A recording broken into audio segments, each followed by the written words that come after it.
All council members are present, including the town manager, town clerk, and town attorney. Would you please rise for the invocation and followed by the Pledge of Allegiance?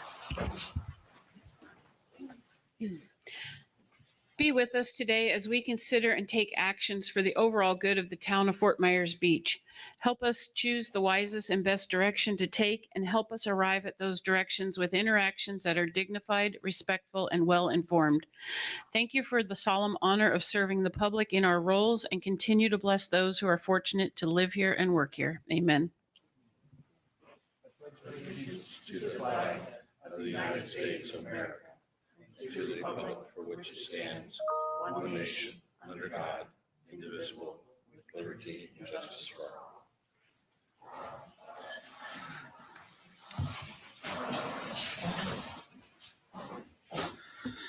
Next, we have the approval of the final agenda. Is there a motion to approve the final agenda? There a motion? Is there a second? Got a motion and a second. All those in favor signify by saying aye. Aye. Aye. Opposed? Hearing none, motion passes unanimously. Next, we have public comment. Madam Clerk? Cindy Johnson, followed by Cindy will be Steve Johnson.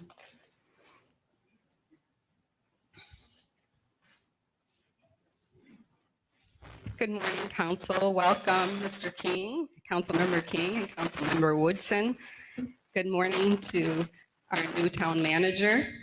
I'm Cindy Johnson, 311 Seminole Way, and I don't know how to get rid of that. Town Attorney, good morning to you, and Clerk Amy, good morning to you. Town Attorney, I just want to say thank you for always telling the council about how we need to change up. Always explaining to the council how we need to abide by the laws to protect our endangered and protected species. I really appreciate that. So Estero Island is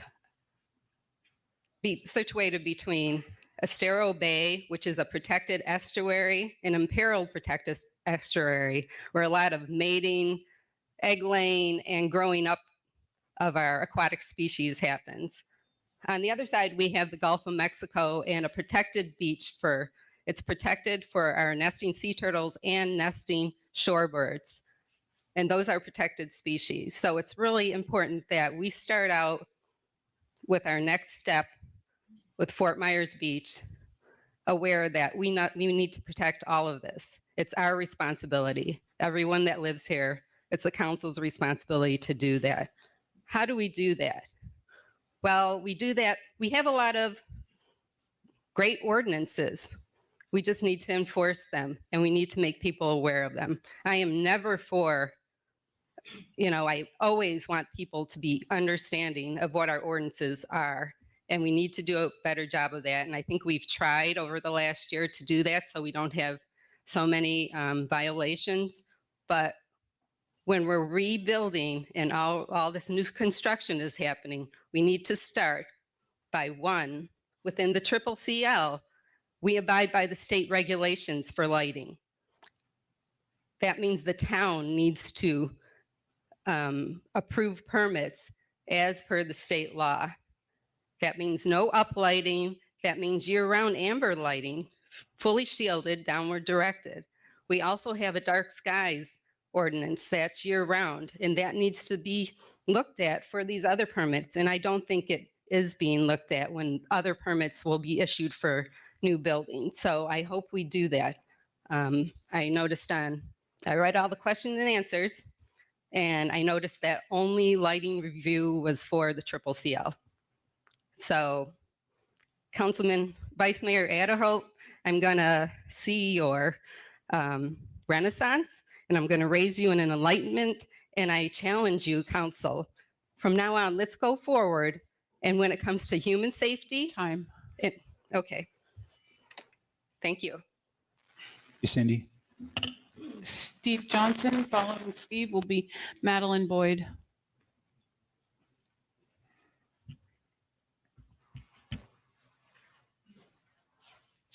Good morning, Council, Mayor, Vice Mayor, seated Council.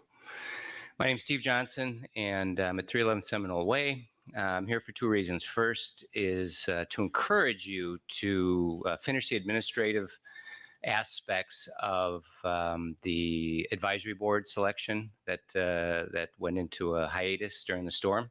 I believe all the applications were in. There was a number of people also that were to be that had submitted renewals.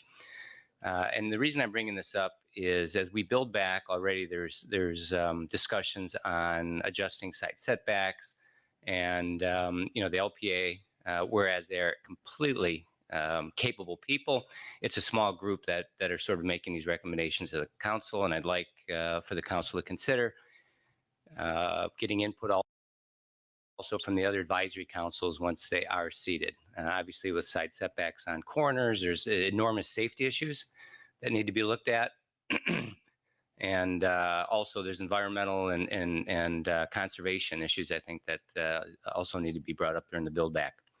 Secondly, as the comp plan was presented recently to the LPA, there's a real concern about the density. And I'd encourage the town council to explain to us why we need this additional density. Why we need skyscrapers in the node in the middle of the town. Also, whereas a walkable community is something that should be strived for, that would require then every mile to be a restaurant, a bank, a coffee shop, whatever it might be. And I'm not sure that's achievable based on the successes that we've had from some of the services like banking.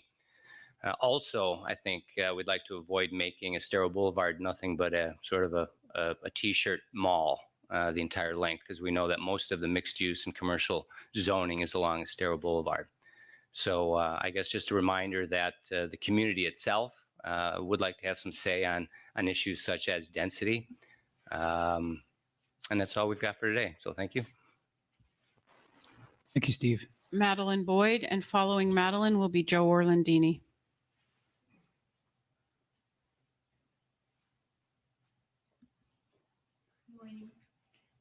Madeline Boyd, live at 21054 St. Peter's Drive, and I'm also co-owner of the Beach Bar. First of all, Jim, kudos. The post office today, great. I still, I have real grave concerns about the debris and the sand on the sidewalks. Some of them are just impassable, and they're impeding the businesses that are opening. Just this morning walking here, my feet got all caught in wire right outside the Diamond Head. I mean, I just wish somebody would start to address that. Thank you. Joe Orlandini.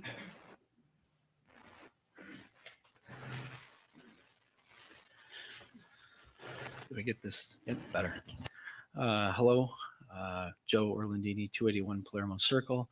I come before you to request a liaison for one of you to be helpful in the redevelopment of some of the Times Square buildings that need to be rebuilt. We would like to have a person, one of the council members, to join us in our group meetings that we are trying to keep as an organized, timely fashion, but they're a little disorganized at the moment with the property owners that we have, but we're trying to formalize a pattern and a date that we can work with someone to help us through that rebuild. In addition to that, we did get to work with the remaining property owners that did not do the cleanup. They have now allowed the cleanup to happen. There is a lot of debris that was piled up throughout the weekend. We do need trucks. If you have the ability to bring them in, there would be great. It's ready. Thank you. Joe, That's all I have signed up. is there anyone else out here that did not sign up? Yes, sir.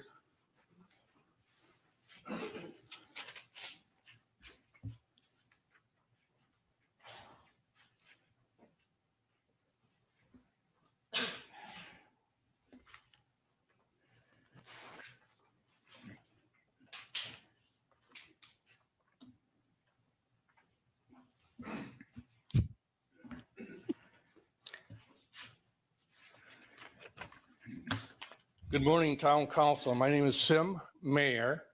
I'm here to talk on property setbacks. We owned a house at 716 Estero Boulevard, which is just south of Best Western. The house is now gone. All we have is an empty lot. It was a fantastic house. It had an upstairs unit, a lower unit, and a garage. Our adult kids could stay with us. They use the upstairs, we use the downstairs. Worked great. As you can see on the paper I passed out, it was a middle house, it was a middle in a group of 10. Sat on the lot in the neighborhood perfectly. There was a sand drive on one side, there was parking on the Estero side. If you look closely at the neighborhood picture, you can see there's plenty of room on 3 sides, and it was a picturesque little neighborhood. Now I'm told under current zoning that we may or may not be able to get a variance to rebuild. If you take a look at the survey I passed around, my lot is approximately 50 by 69.5 and 50 by 60. Has a 5-foot setback and a 7.5-foot setback. I have the lot size and stuff circled there. The house is about 1,500 square foot plus a garage and a deck, and it fit in the lot perfect. As you can see in the survey, I don't know what more you could ask for. I don't know how the current zoning reads, but I do know it's not good for me and many other people on the island. The hurricane changed many things on this island. Now we need to adjust. So I'm asking that you please adjust the codes to accommodate the residents with smaller lots. And if you consider the price of the lots and the cost to rebuild, it isn't real feasible to build a small house. Again, I'm here to ask you, please make the zoning codes friendly to us and give us options for me and to people who have lots such as mine, so we'll not need a variance at all. And if we do, it's easy to obtain. Thank you. Thank you, Sam. Anyone else?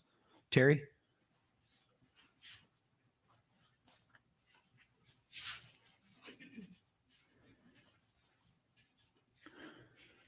Good morning, council members.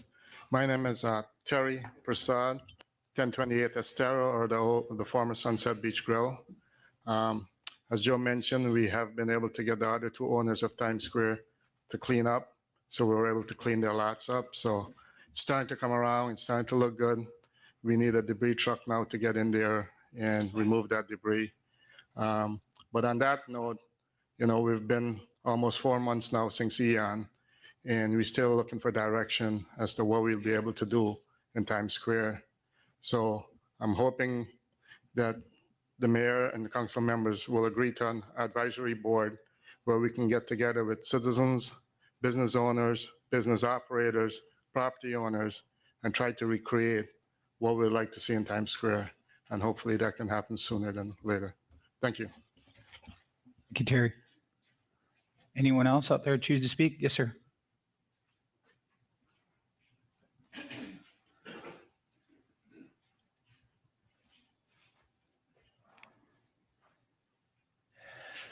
Good morning, Mr. Mayor, council members. My name is Ken Pariser.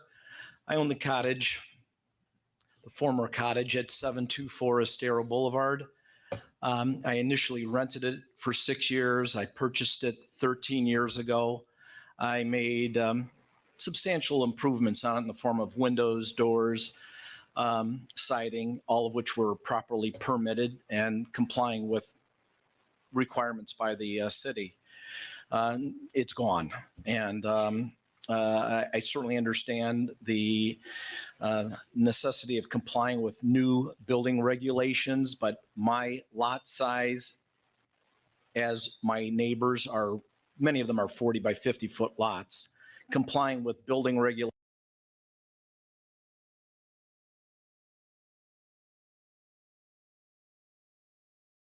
of having structure higher than my former structure was, having it made with different materials. I certainly understand that. I'm a 20-year first responder vet. I'm an Army vet. I currently sit on the Economic Advisory Board of Fort Myers, so I certainly have a feel for rules and regulations. But to deprive us the ability of rebuilding and contributing to this community in the benefit of what people like myself, when I chose to move here, not with singularly the commercial properties, but the cute cottages that made Fort Myers Beach the unique animal that it was, I think would be a grave injustice to eliminate the ability of private homeowners such as myself, not developers, not mass investors, but the people that are bringing in something positive to this community. So I beseech this group to give us an opportunity to rebuild on the smaller lots. Thank you. Thank you, Ken. Anyone else? Seeing none, we'll close public comment. Next, we have local achievements and recognitions. Vice Mayor Adderholt. Thank you, Mr. Mayor. I'd like to just say a couple things this morning. One could arguably state that the two most critical challenges that face Fort Myers Beach are our fiscal situation and the permitting situation. And I would just, since the mayor's not one to toot his own horn, I'm going to toot it a little bit this morning. The mayor spent a good portion of last week up in Tallahassee with our co-town manager team, Chris Holly, and I think it's important for people to know that the future of Fort Myers Beach fiscally hangs in the balance right now, and it's really in the hands of the state legislature. And the mayor was up there with Chris. They met with all the right people. They made all the right impressions. The mayor is perfectly situated to tell our story as someone who lost his home and his business, and then along with his partner and many wonderful volunteers, transformed his business into the key distribution site for hurricane relief. He's the great face for Fort Myers Beach as we make our case and tell our story to Tallahassee. And so I wanted to thank the mayor for his efforts. I wanted to thank State Representative Adam Botana, State Senator Jonathan Martin, and then the county commissioner who's sort of charged with the Hurricane Ian relief efforts in Tallahassee, Kevin Ruane. And I think if there's ever a time for our citizenry, for those who are listening this morning, to reach out to your state representative and your state senator and county commissioner Ruane, just let them know how much you appreciate their strong support for Fort Myers Beach this legislative session. I think now is the time to do that. I would also commend our mayor and our other town manager, Keith Wilkins, who's here this morning. I heard over the weekend from John on Beach Talk Radio that we now have, of course, the mayor and I are not allowed to talk to each other about some of these things because of sunshine rules, but I heard it on Beach Talk this morning or Saturday morning that the mayor and the town manager, through their persistence and through the kind cooperation of Kevin Guthrie, who's head of the state emergency relief efforts for the state of Florida, with the support of the governor, have arranged for us to have 4 new permitting officials on location. I'll defer to the town manager during his comments to give some additional detail, but I don't think people realize, first of all, what a huge step forward that is for the island, and it's a great gesture on behalf of the state of Florida to help us. And I think it's important for everyone to know that our permitting people are really doing the best they can. We're trying to get them the additional resources. We're trying to get some information out. We're looking at the process. They're putting in long hours. And at the same time, we've expanded those hours. I just think on the permitting front and the fiscal front, I just wanted to this morning commend our mayor for his leadership and for the team's leadership as we really make huge strides in both of those areas. Thank you. Good, Jim. Yeah, I'd like to first off congratulate Vice Mayor Jim Adderholt with his efforts to open the post office. I think it was like Thursday or Friday, I was getting ready to make that long drive out to the airport. And I thought, I don't have to do this. I can wait until Monday. Let's go down to the end of the island. So that's usually, I look forward to when they're delivering mail, but I just appreciate, Jim pulling those levers that he knows how to pull and getting that expedited. I'd also like to just acknowledge the LPA for that marathon meeting. And if you watched it, it was a well-run meeting. There was just a lot on the agenda. They went through a lot of things. They're all volunteers, and they have a lot of expertise, and they put in a lot of time into it. I appreciate that. TPI with their topping off ceremony. I couldn't make that, but it is a landmark. And then finally, not really on the island as much, but there's a lot of crews out there that are cleaning the mangroves. And this is a nasty job. This is something that, we have a lot of volunteers that are willing to clean, but I don't think we're going to send volunteers into the mangroves. So I appreciate the busloads of people that are in there pulling out that stuff that if they don't get it out, it's going to be there forever. Thank you. Council Whitson? I just want to piggyback on the TPI celebration, the topping off celebration. And really that was supposed to be, it began being a Margaritaville TPI celebration, but what it really turned into was really looking at all of our business owners, members of the chamber, everything that they have done so far in rebuilding our island, opening their businesses. So it took a different spin, and it was really, really heartwarming to see everyone there. There's more and more businesses opening every day. The Beach Bar had their reopening, I think they called it. What, I can't remember exactly what they called it. Grand reopening. There we go. Snug Harbor opened. So every day we're hearing and seeing more revitalization of the beach, and it's really something. And I commend all the people on this island who are working so hard. Thank you. Councilor King? Thanks. I want to recognize AmeriCorps for being on the island with their volunteers. I think they're from like 7 different states. They've been on the beach the last couple of weeks, helping people clean up their homes, and they've been making a great difference. And it's wonderful to see. I also want to thank Diamond Head Beach Resort for letting us be here today. That's a great facility. Thank you very much. As already been said, thanks to the mayor and the vice mayor for all their hard work and what they've achieved so far. I'm just going to tell you what I've told you privately before is take a step back every once in a while so you don't get burned out. Both of you have been at it for months now, very, very passionately and very hard. Don't forget to take care of yourself, and anything I can do to help alleviate and take anything off your plate, I'm more than happy to do. And last but not least, I just wanted to share on the eve of my Medicare birthday, today is National King Day.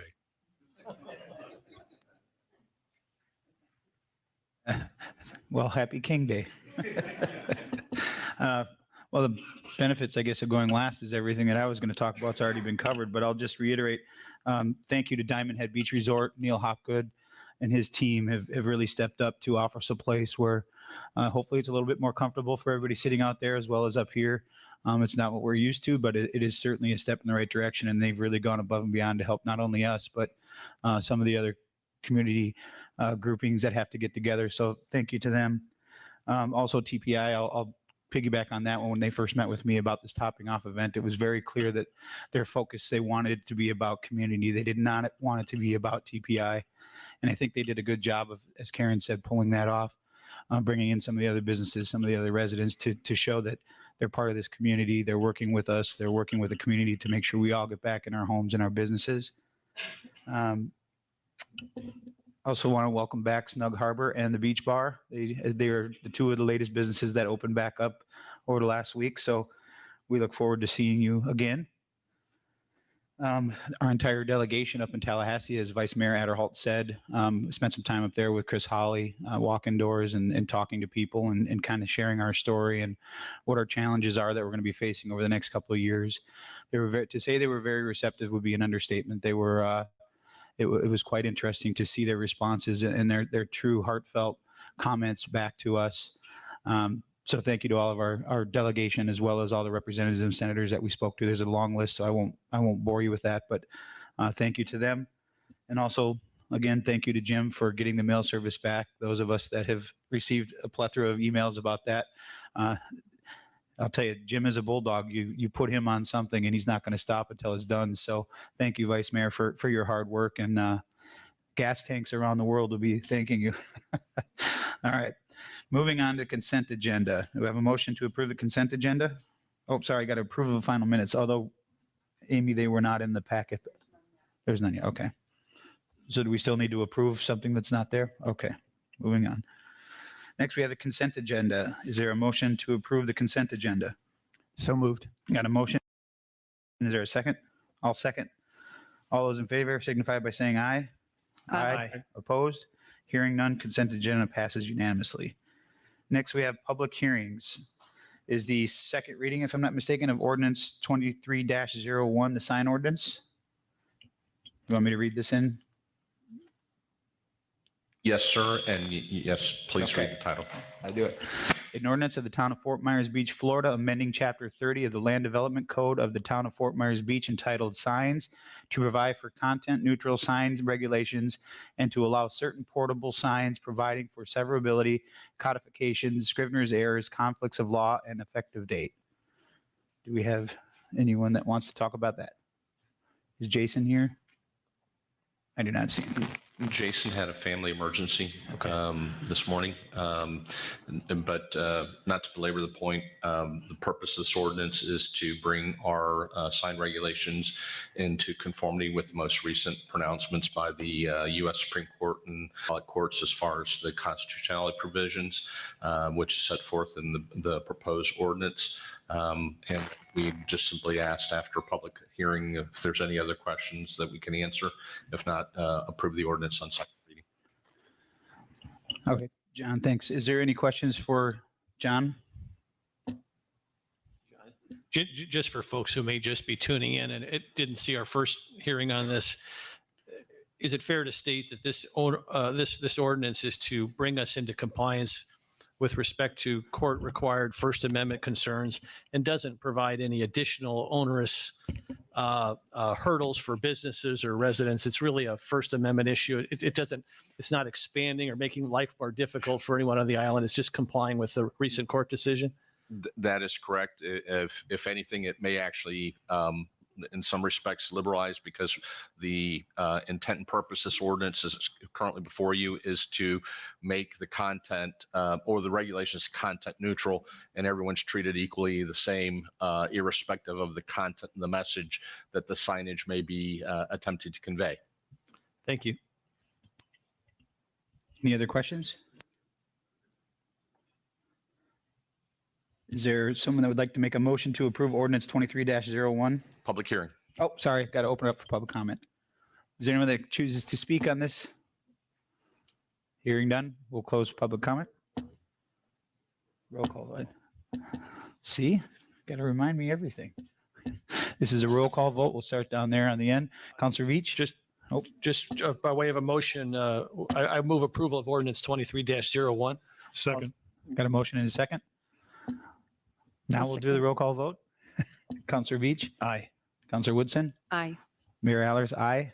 Vice Mayor? Aye. Counselor King? Aye. Motion approves unanimously. Next, we have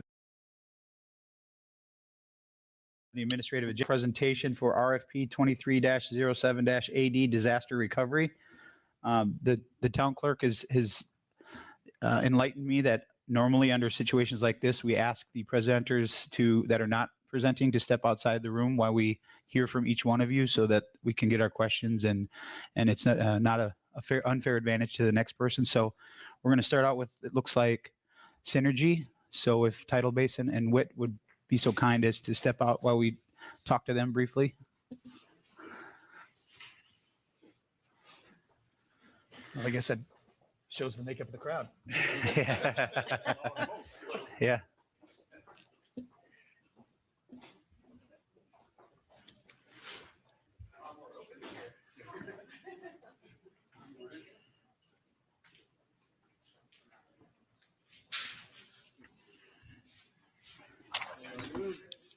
Thank you, sir. Thank you. Morning. All right.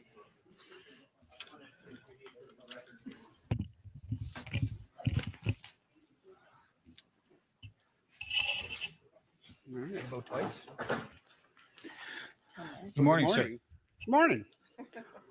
Happy King Day. Or is it Merry King Day? I'm not quite sure. King Day is kind of new I to think me. he needs any help. First off, just want to thank you guys for the opportunity to present to you for our proposal and our presentation today. You might see that our presentation is rather thin. We're more informal. We would like to have more of a conversation, get to learn more about you, but we want to start letting you have some tidbits about us. So we are Synergy Disaster Recovery. I'm Joe Gross. I'm the proposed PM on this project. I am also the Vice President of Synergy Disaster Recovery. Over here is Tracy Doyle. She is the Director of Business Development and Client Relations. And over here is John Zakian. He is one of the top-notch subject matter experts in long-term recovery. So you might be asking yourself, why Synergy Disaster Recovery, right? I know we have the big wigs. Well, they were in this room. We have Title, we have WIT. You saw how many people they have. They have armies of a lot. They have hundreds of contracts nationwide. They have many current contracts here in Florida, including working Hurricane Ian. You know, they have a deep roster, deep bench of people that have years of experience. And they also have people on their team that will probably never see your project. That's why Synergy Disaster Recovery. We're kind of the opposite of that. We're a small boutique firm that really, we have to give our best every single project. We don't have other projects for Hurricane Ian. This would be our prime municipal contract. So we could give you the sole effort and attention that you need and deserve for your recovery. When I say we today, I'm talking about myself, Tracy, John, this proposed project team. We're not talking about things that happened 20 years ago that really have no relevance to your current contract and your current needs. All right. We at Synergy have built our reputation on quality customer service, word of mouth. Because of that, we can't afford a bad project. That would basically put us under. And we provided numerous references on our proposal. We encourage you to reach out to each and every one. We hope you did. We know that there's not a single client out there that has anything negative to say about us. That's not to say we don't have big time experience. We do. We just choose to be a small boutique firm that is selective about the opportunities that we pursue. That way we can always provide our A team. And that's what we're providing here today. Yeah. Starting with myself, like I said, I am the project manager, also the vice president and director of operations for Synergy. I am operations. I am not sales and marketing. That's why this is a little out of my element. I'm not here to give a sales pitch. I like to get my hands dirty. Starting, well, with the hurricanes recently in Florida, starting in 2017, Hurricane Ian, both Tracy and myself were in Collier County in their EOC for landfall ground zero for Irma. Not Ian, sorry. Ian, we were in state EOC. But in Irma, we were in Collier County, emergency contract, and then we won that permanent award over a couple other contractors, where we supported not only Collier County, Naples, Everglades City, their school board. It was a consortium contract. I was project manager for that, and that led to a very successful endeavor in which when Hurricane Michael came calling, Joby Smith in Bay County called us a couple days before landfall and asked if we were committed to anybody. We said, you. And we went there and we volunteered our time and we went in Hurricane Michael and we successfully did $400 million in just PA funds on that, another 150 in HMGP funds, and another successful endeavor. Yeah, that was another project that I was managing and also subject matter expert in. In that project, we actually were successful in getting the largest advance in FDM history at the time on a non-expedited project. Basically, the QA/QC process that I had put together and vetted through FEMA and FDM was able to make everybody comfortable enough to advance $148 million without a single invoice. That was quite the achievement. Yeah, especially with the largest locally led debris mission in FEMA history. Joseph, if you don't mind, I'm going to ask you just a couple questions. Oh, please. I believe my fellow members have had a chance to read through your very substantial packet that you put in. Mhm. I just got a couple questions because you've answered some of mine Sure. already. But one question I have is, would you be the person that would be here on Fort Myers Beach personally, or would there be Yes. people below you that would be here working? So I will be here and I will be here as a PM. Okay. But like any great PM and like any of y'all in a senior leadership role, you try and surround yourself with people smarter than you. All right. That's why I have these two people too. I can't do it all. They can't do it all. We like to put together a team that fits the right needs. Yeah. And that means the right people at the right time. And personally, I like to fit the right personality and learning skills with our clients and the people we put in. But yes, I would be here. Okay. The other question I have is based on your firm's experience, what hurdles do you see the town of Fort Myers Beach having for long-term recovery? The similar hurdles that I've seen in the past is as ground zero, you're going to see a lot of funding available to you. Right? Every agency out there, state and federal, is going to say, here's funds. It's made available to you.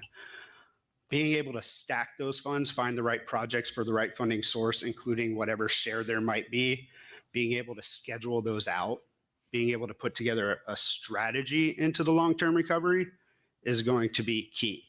If you don't do that, yes, those funds might be available, but you might not be able to spend them and spend them correctly. And you might have to be able to take out loans, which that interest alone is going to be more than your match. So being able to basically think big picture, think around the corner about what's happening, and being able to put that long-term recovery into play is going to be key. And that's where John really comes in.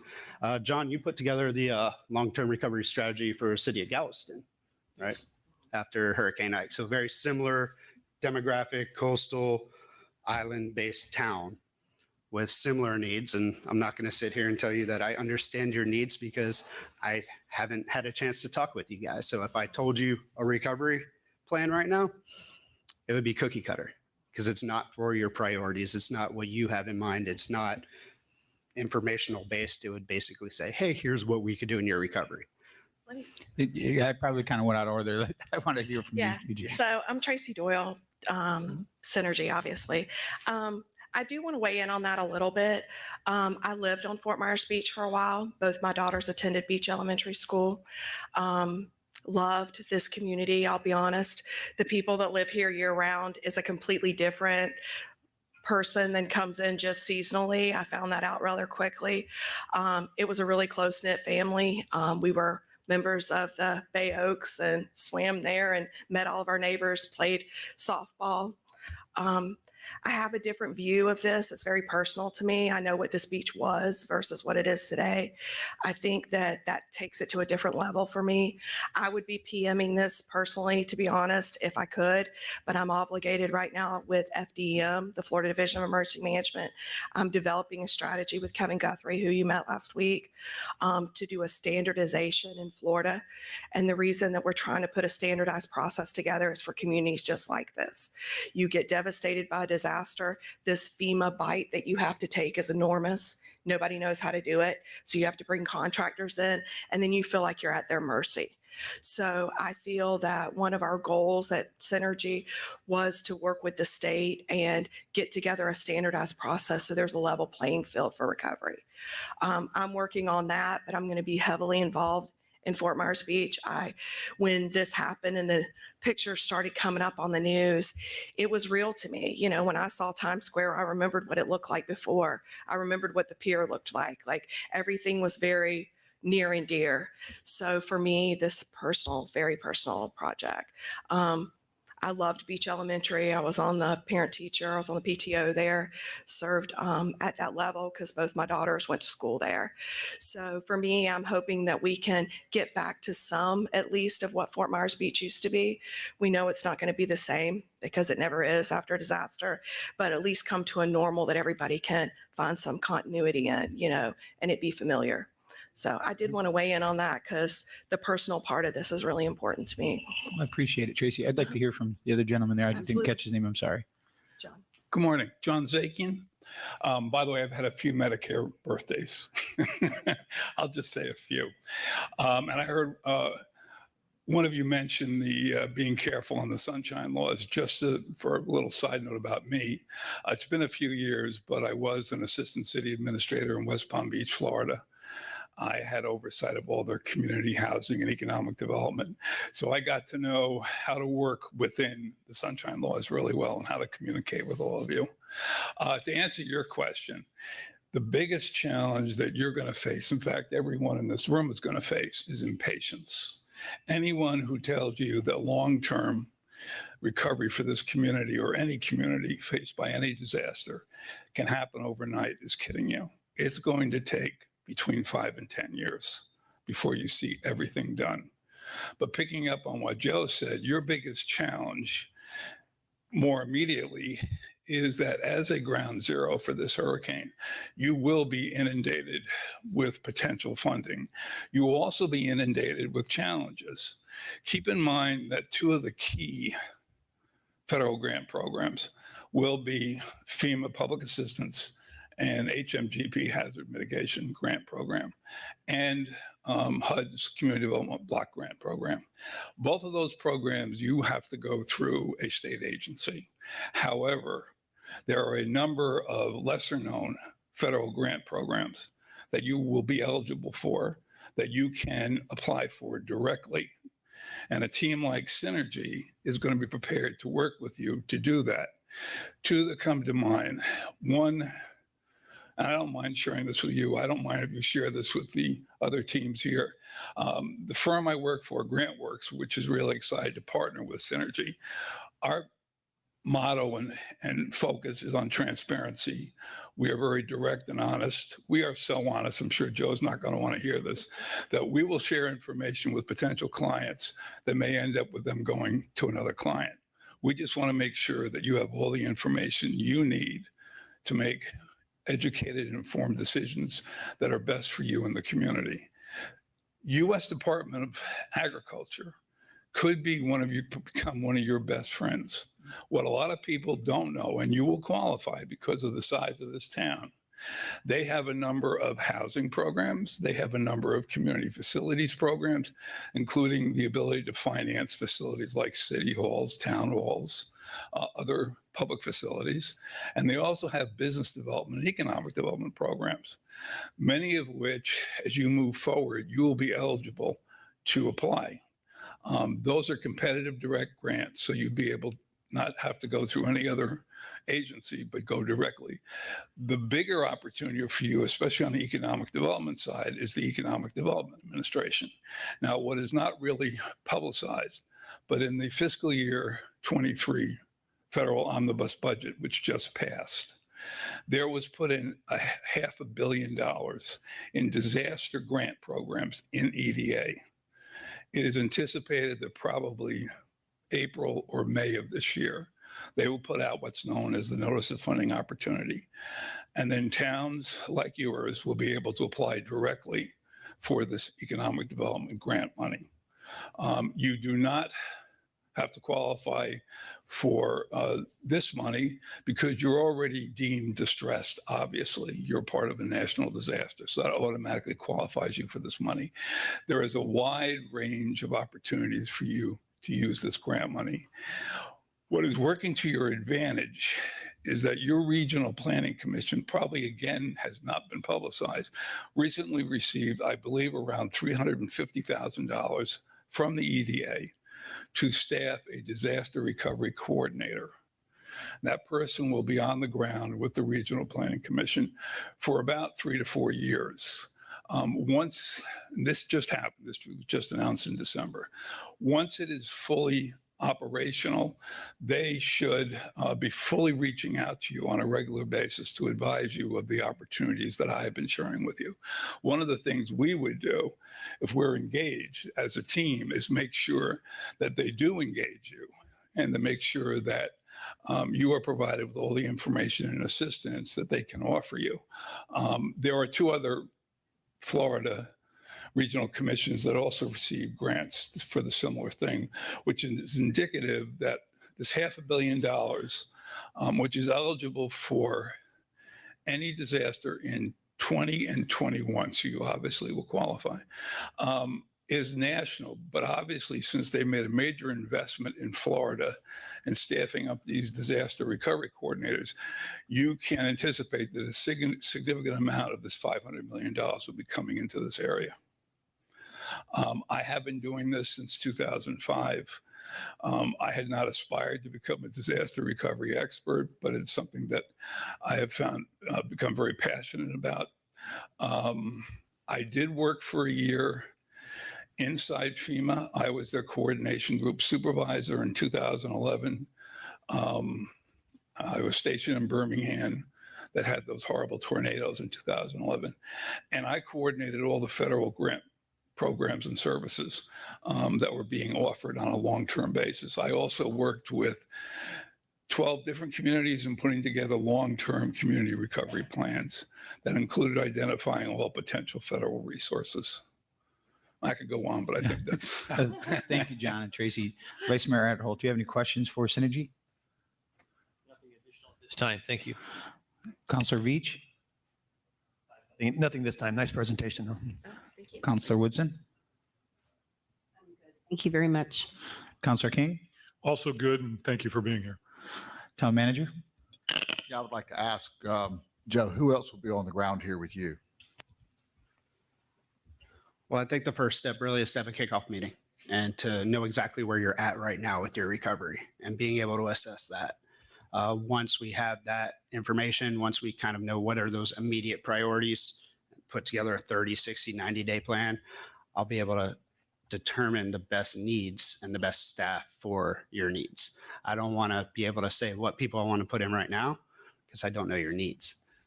All right, ballpark, can you just give me a ballpark of Number-wise, 2 people, 3, just you? I would say we're going to start with probably 3 to 4. That way we got one person figuring out your emergency work. I know FDM assumed contracts for your Cat A. I don't know if there's other debris work that you want to do. I am a debris expert as well, presented around the country on debris. But getting that, which is probably your quickest funding right now, and then also getting at least 2 people on the ground for your permanent work and being able to do site inspections, coordinate with FEMA to determine the damages. I'm sure your DI has already been submitted and locked in, but being able to start looking at that and then also mitigation measures for your PA.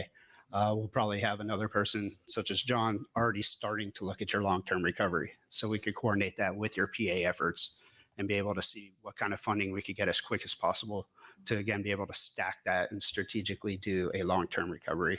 Okay, thank you. Just one more question before you go. Should you be chosen over our temporary service provider that we have right now, have you had experience with handoffs, if you will? I've heard it called as a handoff from one company to another to pick up where they left off. And how quickly could you do that? So I will address this one. I don't know if you noticed when Dan Craig came in, who is with Tidal, he came over and hugged me. We've worked together for a long time. We serve on several committees together that report directly to headquarters at FEMA Washington headquarters. And we actually have contracts with WIT and Tidal Basin. So we've worked for them and with them. So we do have great working relationships with them. I don't think a handoff is going to be any issue. We've handed off to them and they've handed off to us. So I think that in the past when contracts transition, we've been very successful with that. So we do have a playbook that we utilize at Synergy, which is a little different than some of the other companies work through. And we're in the playbook right now. So we just have to depend on them to hand off what they've collected thus far, figure out where we are in the playbook. That also creates a transparency for you. We have no problem sharing our playbook with you so that you understand how we come into a disaster and then how we facilitate it. Because we don't ever come in just for the beginning. We're going to be here all the way through to close out, which can be obviously years and years from now. So that's our goal. Is that good? If I could provide a realistic example of a successful handoff. Following Hurricane Irma, we were brought into a county a little further south from here. Don't want to name the county or the contractor that we came in behind, but within 10 days of being on the ground and getting our contract awarded, we freed up millions of dollars that were tied up either at the state or at FEMA for months, basically because we were able to come in, do a rapid, quick assessment, determine their immediate priorities, and get money freed up. Okay. So yes, we've definitely come behind before. We're Sure. experienced doing it. And as Tracy alluded to, we have a very defined process that we operate in, and it's just a matter of finding where we are now, making sure everything behind has been done, and then carrying out the activities going forward. All right. Thank you for your presentation. Yep. Thank you for wanna your bring time. Tidal Basin next, I believe. We'll go. Yeah, Nice you've to already, meet all you're you welcome to guys. stay if you want. You don't Thank have to. I mean,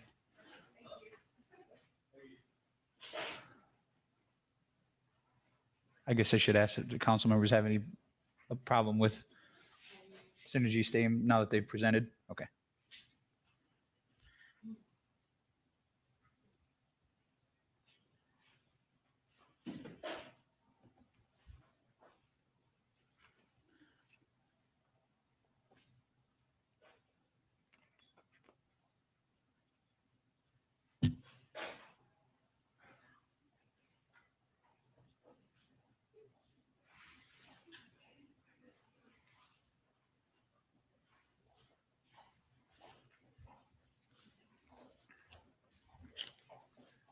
Thank you.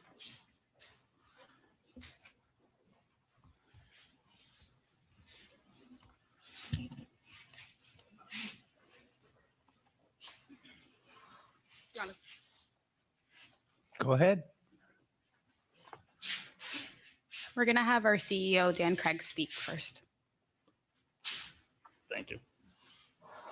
Good morning, everyone. Council, Mayor, thank you for letting us present this morning. My name is Daniel Craig. I'm the CEO and founder of Tidal Basin. We first of all want to thank you for your partnership since Hurricane Ian and doing our best to help you and partner with you on your long recovery. I'm formerly the head of recovery at FEMA. I was the national head of recovery during Katrina and the 4 storms that hit here in Florida in 2004. So we have a significant amount of experience as a firm in the disaster business. You won't see my resume in there, sorry. I'm not the project team, so my resume is not in there. I think if you made it to be the CEO, we probably don't need to see it. Well, I started the company, so it's a little easier to be name yourself CEO. But we have grown from 3 people to approximately 1,000 staff that are both on our permanent full-time and our disaster staff. We work across the country, multiple disasters. South Florida, you're one of our only clients here on the southwest side of Florida. What we do as a company, though, to make sure we have that personal experience and use the relationships we have as a company. We are full of former FEMA and state executives in the disaster business. We assign a executive to every disaster. So for this disaster, you see a gentleman over here named Carlos Castillo. He's going to be the senior executive assigned to your town, to Fort Myers Beach. He lives here in Florida. He's our chief development officer. He's also the former head of recovery at FEMA. As he likes to say, he followed me so he could clean up the mess I started at FEMA. As you're dealing with the FEMA policies and procedures, you know how difficult it is. And more so than that, how long recovery is going to take. This is not an overnight process. As you all are learning, if you have been through it before, it is, I don't want to say decades to scare you, but it is a process that is going to take multiple years to go through your long-term recovery. You know, debris is the #1 issue you're probably hitting right now. Debris is the #1 issue in every disaster to get your community back on board.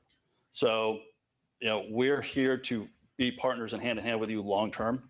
We will have the same team here. We're not somebody that drops in a group of people and they leave in 3 months, they leave in 6 months. Our folks, we have folks that have been on New York Sandy disaster since Sandy happened. They've stayed there. They're committed to that. So that's the type of firm we are. We will keep people there. We are, while we've grown to be a bigger firm, we're a small-term mentality. So with that, I'm going to turn it over to Eliza. Daniel, before you go, I got one quick question for you before you go, if you don't mind. No. As the CEO, yes. If this disaster was to happen in your hometown, is this the team you would have working your disaster? Yes. So the person you see there as program manager, I've known Steve McGrail for more than 20 years. Steve and I got to know each other. I was the FEMA 1 regional administrator, and Steve was the state of Massachusetts state director of emergency management. I wanted to put somebody here that had that long-term experience. Yeah, I am moving to Florida, so that's a good question to have. So someday I may have to put the same people here. So the organization you're going to have behind it are the people absolutely that are going to be here. So Just a quick question, if I could. I'm only asking this for you guys because you're the incumbent provider at this point. Could you give, we've got a lot of people who watch over the internet. Could you give just a thumbnail sketch of what your role is on the ground here in Fort Myers Beach, A? And B, could you give people a sense of what the cost has been for your services thus far, and what's the projected overall cost, and how those costs would be recovered? Okay. We'll have Eliza do that as program manager. She's the person that's been on the ground. But as far as cost recovery, no matter what firm you pick, and I will never talk bad about any other firm, but no matter what firm you pick, a portion of those funds are recoverable through FEMA Public Assistance Program, 75%. It becomes a 90% disaster, it's 90%. It's whatever the current cost adjustment is your recoverable for direct costs that we provide. Before you run away, I just want to make sure there's no other council member that has a question for you. Before. I'm not going anywhere. Yeah. Town manager, you have a question? Anyone? I'll just sit down behind her. I won't run away. Just to be clear, so we pay you a fee, and that's A recoverable. portion of that is at whatever recoverable through the FEMA process. Correct. Okay. And how is that fee calculated? You are an hourly rate. Okay. So time materials. So just like you would do for any of your contractors post-disaster time materials, there's a portion of that's recoverable through FEMA. Same with our fees. All right. And just to follow up, and you said 70% of that is Whatever the prevailing cost adjustment is, 75%. 75%, and then the other 25% would be, those costs would be incurred by the town of Fort Myers Beach. Or if the state of Florida is providing any of your non-federal cost match. Is with respect to the services you provided thus far, is the state of Florida covering some of those? I believe they costs? are. I believe Okay. that's an agreement between the town and the state. Thank you. I just had that conversation with Kevin Guthrie. Okay, very good. Thank you. Eliza? Thank you, Council.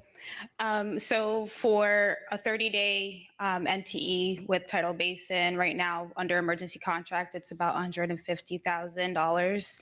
And that gives you on-site staff that has been embedded with your departments to continue supporting and ensuring that the proper documentation has been collected. And then as well as training all of your staff on the requirements and FEMA policies. So again, for people who are watching, you all have a large firm. You're the incumbent provider right now.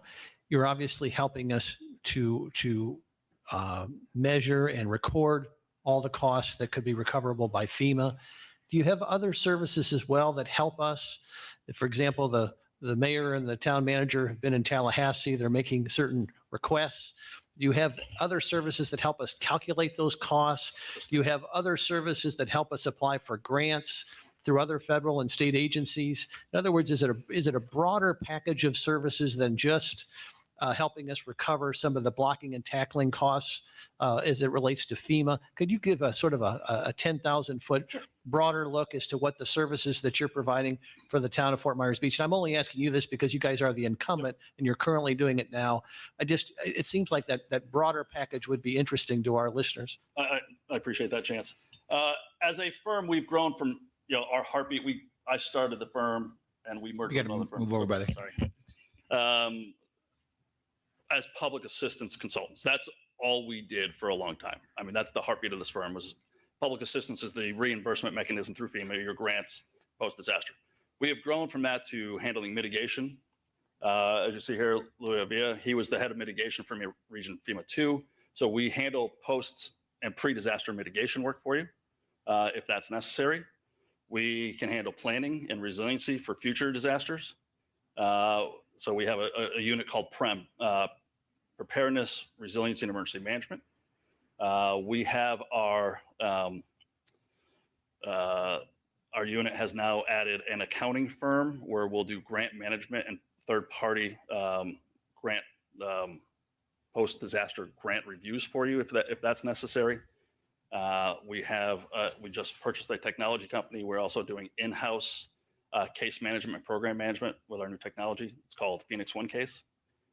So we've grown to be able to do that. But as far as helping you, the nice part of a firm that has worked across multiple states, not just in local communities, not just in Florida, we see how the FEMA programs are implemented across multiple regions. There's 10 FEMA regions. You've been to one disaster, you've been to one disaster. It's tough to say because I was head of recovery. I was head of one of the regions. How it is implemented here is not necessarily how it's implemented everywhere. You would think there's consistency across the board. There's not always consistency. So the advantage we also bring is Fort Myers Beach being treated as well better, worse than any other community in the state of Florida or anywhere else in Region 4 or in the US. So we can bring you that advantage. I am in, and quite a few of our folks are in Tallahassee every 2 to 3 weeks. We meet with Kevin Guthrie and his team. We're very close to them in a manner that we provide advice on different issues. We're the PMO for the state for all the housing recovery, post-disaster housing recovery for the state of Florida. I'm actually headed to our office there right after this meeting. They just leased in the 100th lease post-disaster over the weekend to get people back in their houses. So we're embedded with FDEM because we're doing multiple different things with them, not just the public assistance program. You'll have our public assistance focus, but other parts of our organization are doing other things at the state. Thank you very much. Okay. Daniel, before you run off, just a quick question. What other governmental entities is your firm representing besides what potentially would be Fort Myers Beach? The state of Florida. Where else are we currently? Are we still doing Sanibel? Is there anybody else local that we have? I think that's it, right? That's it. Okay. You're in Sanibel in Southwest Florida. We have other clients in Florida, obviously. Many of them are on post-disaster from 2017, 18 storms. But so they're not in the same position you're in. Okay. Any other questions for Danielle or Eliza? Is Steven here? Is he going to be the one that's on the ground that He's we're gonna be on the going to ground. see every day? I know we've seen Eliza quite often. Yes. We'll have both but- of them here every day. But I'd like to hear from, and I guess if you could clarify for me a little bit, in your original packet, you had Eliza listed as the project manager. And now This you, is the deputy PM, I believe, in that packet. okay. And then now you've got So Steven. Steve's going to be the PM. He's going to be the over top with all his years of experience. Eliza, we felt, given what's going on You here. gotta move over there. Sorry. I used to have a very loud, I forgot people Well, recording. they probably can hear you, but just, I don't want to get yelled at from the people in the back. I understand. Because of the widespread issues here, I mean, you're going to have a long-term recovery.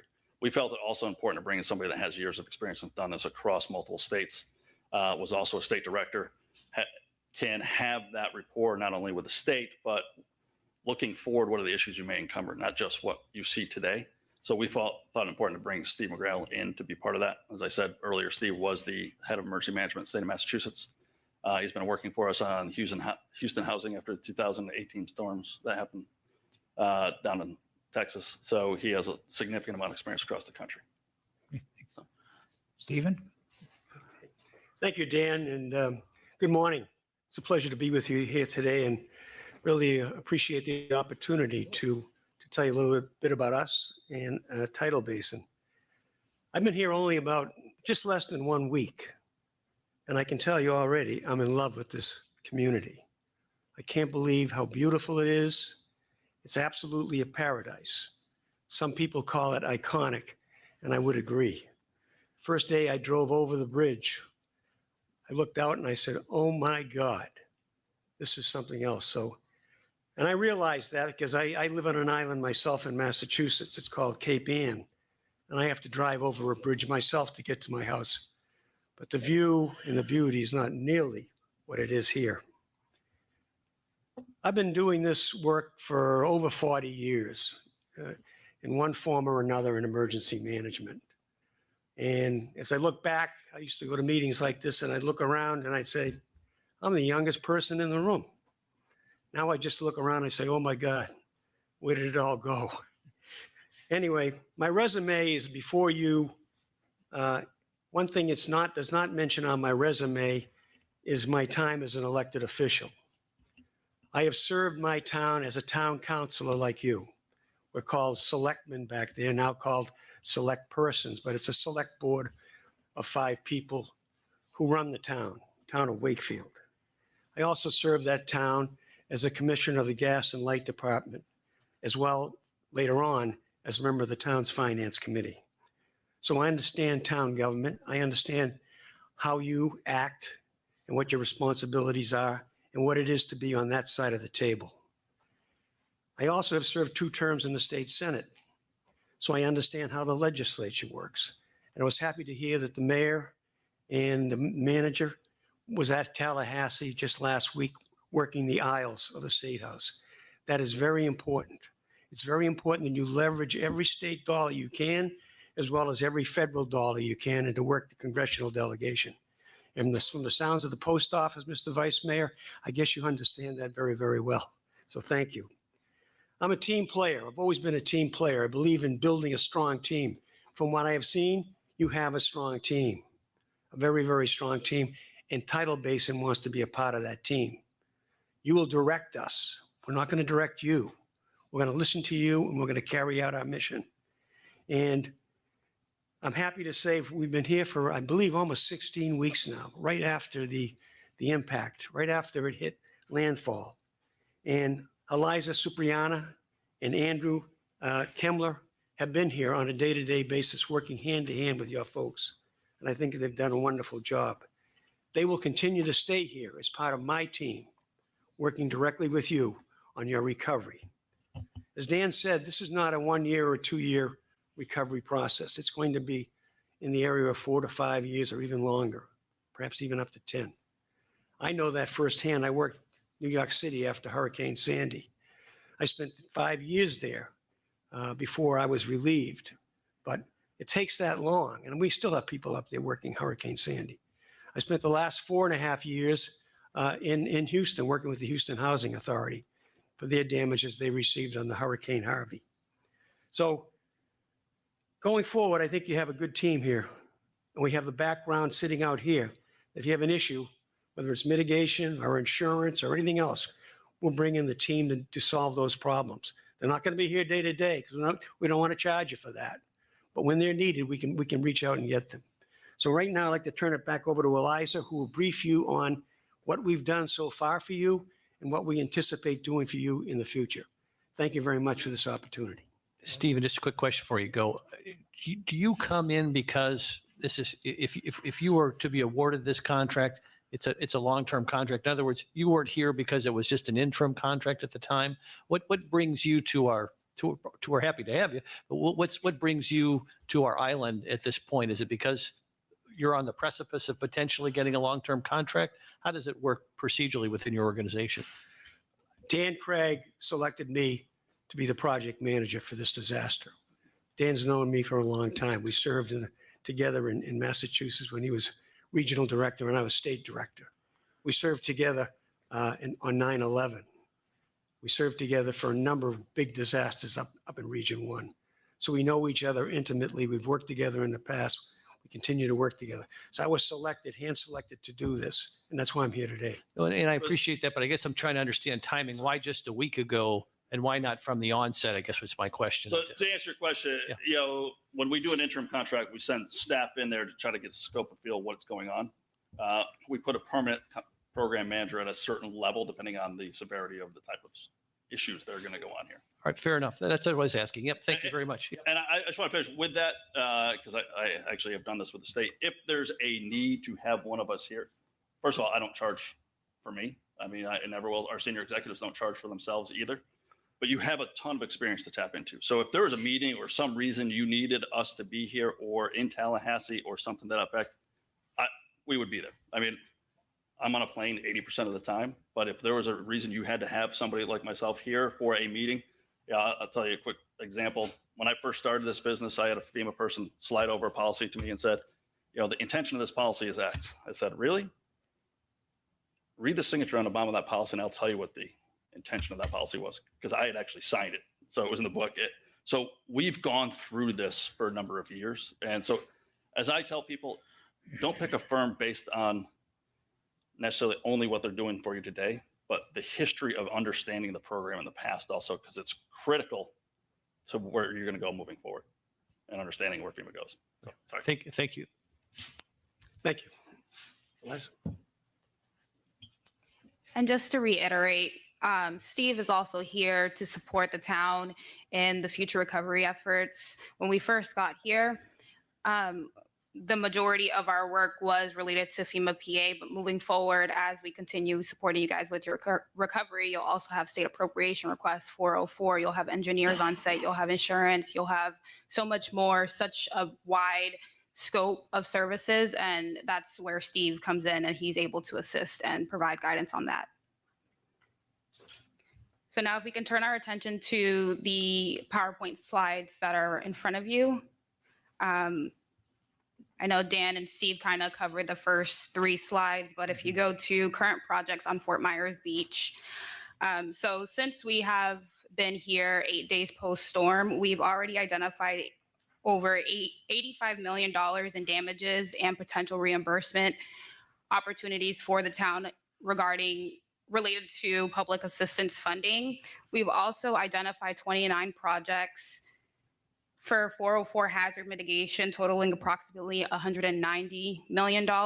And we have a team currently that's working offsite, entering those projects into the software to ensure you guys meet the deadline of close of business today. As well as Florida House and Senate appropriations, we've identified 8 projects that have totaled to approximately $49 million. And we're working with your departments to ensure all of the necessary information goes into those forms, and we submit them on behalf of the town for you guys.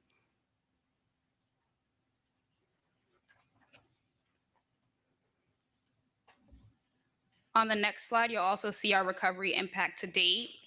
So once we came on site, we also provided guidance to all of the department heads and ensured that they understood the requirements for documentation and providing guidance on 214 activity logs, the FROC forms, and ensuring that all of the work that your departments are doing is being captured in those forms to ensure that you guys are eligible for reimbursement. And while we are here in a professional matter, this disaster is also very personal to us. We have friends, family, colleagues that have lost something in this disaster, and we understand what you guys are going through. And we hope that moving forward, we can assist you guys in building a stronger and more resilient Fort Myers Beach.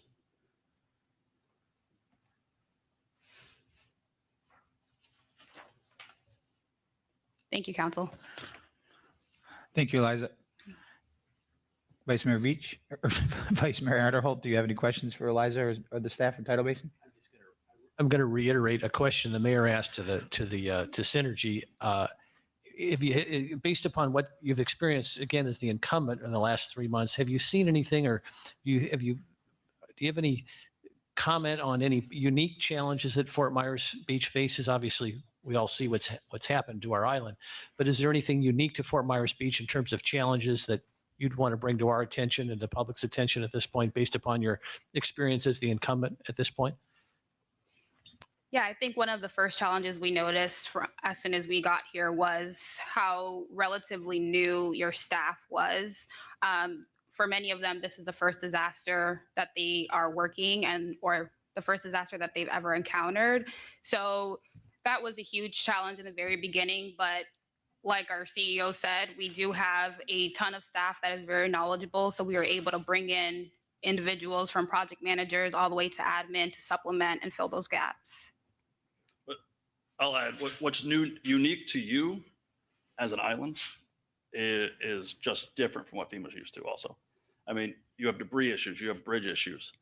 As we listened to this morning, your building code issues and how you're going to rebuild your community, it's not rebuilding a disaster. It's an opportunity to do things, I won't say right, do things differently that make you more resilient to this happening again.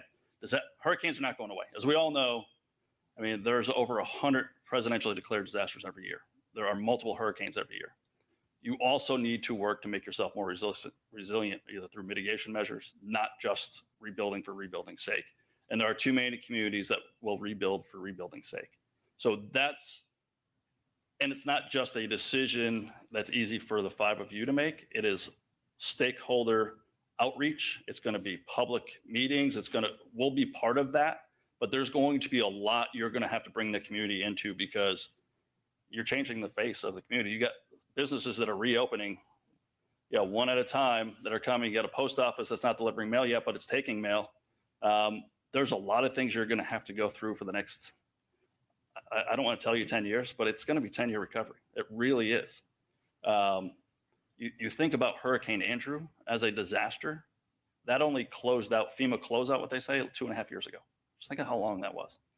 Our goal is to speed that process up for you But there are certain things when you talk about rebuilding structures and bridges and making yourself more resilient are going to take time, and having stakeholder as part of the front side of that, having them be part of what you're going to do, to me is probably the most critical thing you're going to have, because you're going to have debris issues. You heard it this morning. Debris issues are the number one issue you have the first 90 days of every disaster. I mean, that's what it is. Getting roads up and running again, getting schools up and running again, getting businesses up and running are critical. But what you're going to do now from your 6 month point to the next 5 years, that takes some thinking. And that's going to take all of you sitting down with your community and with your consultant, whoever that is, to think that plan through, because that's going to be critical of how you work this out for the next 5 to 10 years. All right. Thank you. Any other questions, Vice Mayor? Councilor Veach? Councilor Woodson? I have a question on, because you're the second group that has just said the long term and how long it takes. Is that for, getting money back? I mean, what is it the building? Is it getting money back? Is it reimbursement? What is? It's everything together. So you have everything, as you heard this morning, sorry, I have a problem with that. You have 4, building code officials coming to do inspections. I mean, just that part, thinking of that, when Katrina happened, we did a contract at FEMA. We gave it to the city of New Orleans, 1,500 inspectors just to start the process of rebuilding. So it's permitting, it's resiliency, it's the FEMA dollars. The FEMA dollars, while you think are going to be quick, they do take a while. And then thinking down the road, will housing and urban development, will there be CDBG disaster recovery money here? We have experience with that process also. That's what we did in Florida and Puerto Rico and US Virgin Islands. That money is also going to be critical, because that is your money that is your gap of where FEMA stops. What are the unmet needs? Hopefully you'll get HUD money in here to start that process. So it's hard to answer your question. It's everything all wrapped in. It's the grant management, it's the building, it's the permitting, it's environmental, because you are on an island in Florida. There's going to be some environmental impact. So there'll be people that will try to stop that process also. So it just takes a while. And if anybody tells you it doesn't, they haven't done this long enough. And it's good to hear Synergy also say that, because they're right. It will be a long-term process. Just to kind of follow up on what Councilmember Woodson was saying.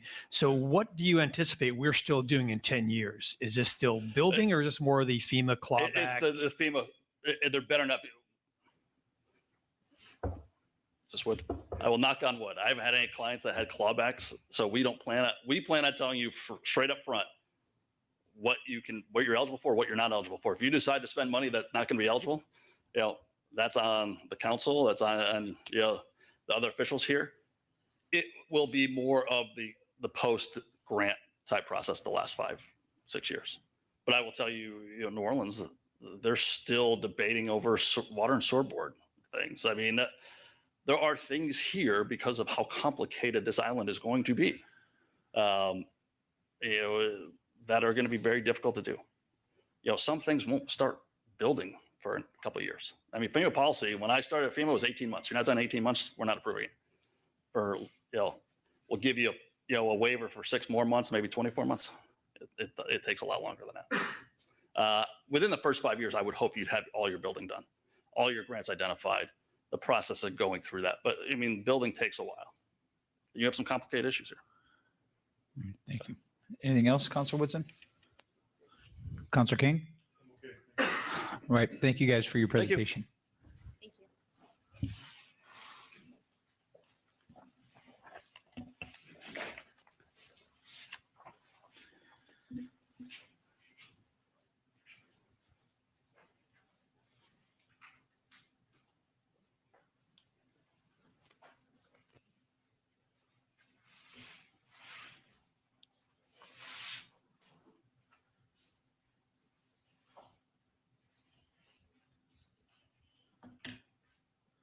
They're probably out there having breakfast.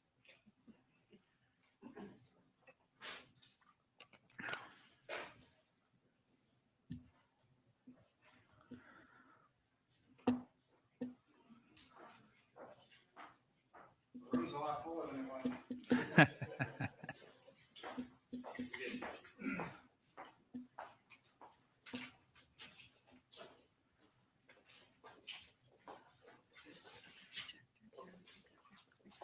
Okay. I guess they're going to set up a quick projector. So we're going to take a quick 10-minute recess so people can use the restroom if they need to, but we'll be back here at 10:30.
You ready? All right, it's 10:30. We're going to call this meeting back to order. Next up, we have Whit O'Brien. Go ahead, sir. Thank you very much. Thank you for the opportunity today. Realize one of the benefits of a company name that starts with W is we always get to go last. So we're going to take full advantage of that here. I do have the presentation. Apologize if not everything can be seen, but we do actually have the slides in front of you as well. I'm not going to mechanically walk through the slides. I'm only going to hit a few of them in earnest, just because there's some components of them that I think are very, very important. The record, would you mind identifying yourself? Yeah, certainly. My name is Matthew Urchel. I'm a managing director with Whit O'Brien's. I lead a good portion of our government solutions business, including our community and government services. I think most importantly, I am Florida based. I live in Sarasota, so drove down this morning, but I've also seen many of you already through the numerous town hall or council meetings that you've hosted. To that end, I want to highlight, you're going to see a lot of familiar faces behind me because we have been here at our own cost.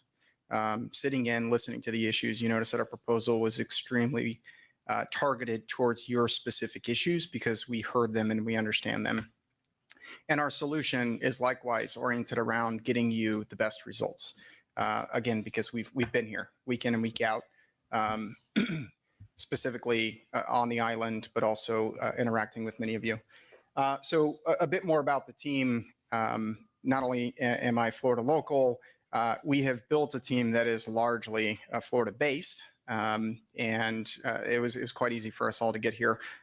But this is going to be a complex recovery. It doesn't have to be a long recovery. I think you're going to hear a lot of, this is going to take 10 or 15 or 20 years. And components of it can take a long time. But mounting pressure from your community needs to drive results in the near term. And you have a very willing administration at the state level that is advocating for a more expedited process. Also, you have federal partners who are looking at ways to streamline the core tenets of disaster recovery, not just at FEMA, but specifically at HUD, which oftentimes lags behind the FEMA funding and is typically managed at the state level. So because this is a complex recovery, it's going to require a lot of persistence and advocacy. And to that end, I'd like to introduce Governor Cotkamp. Jeff.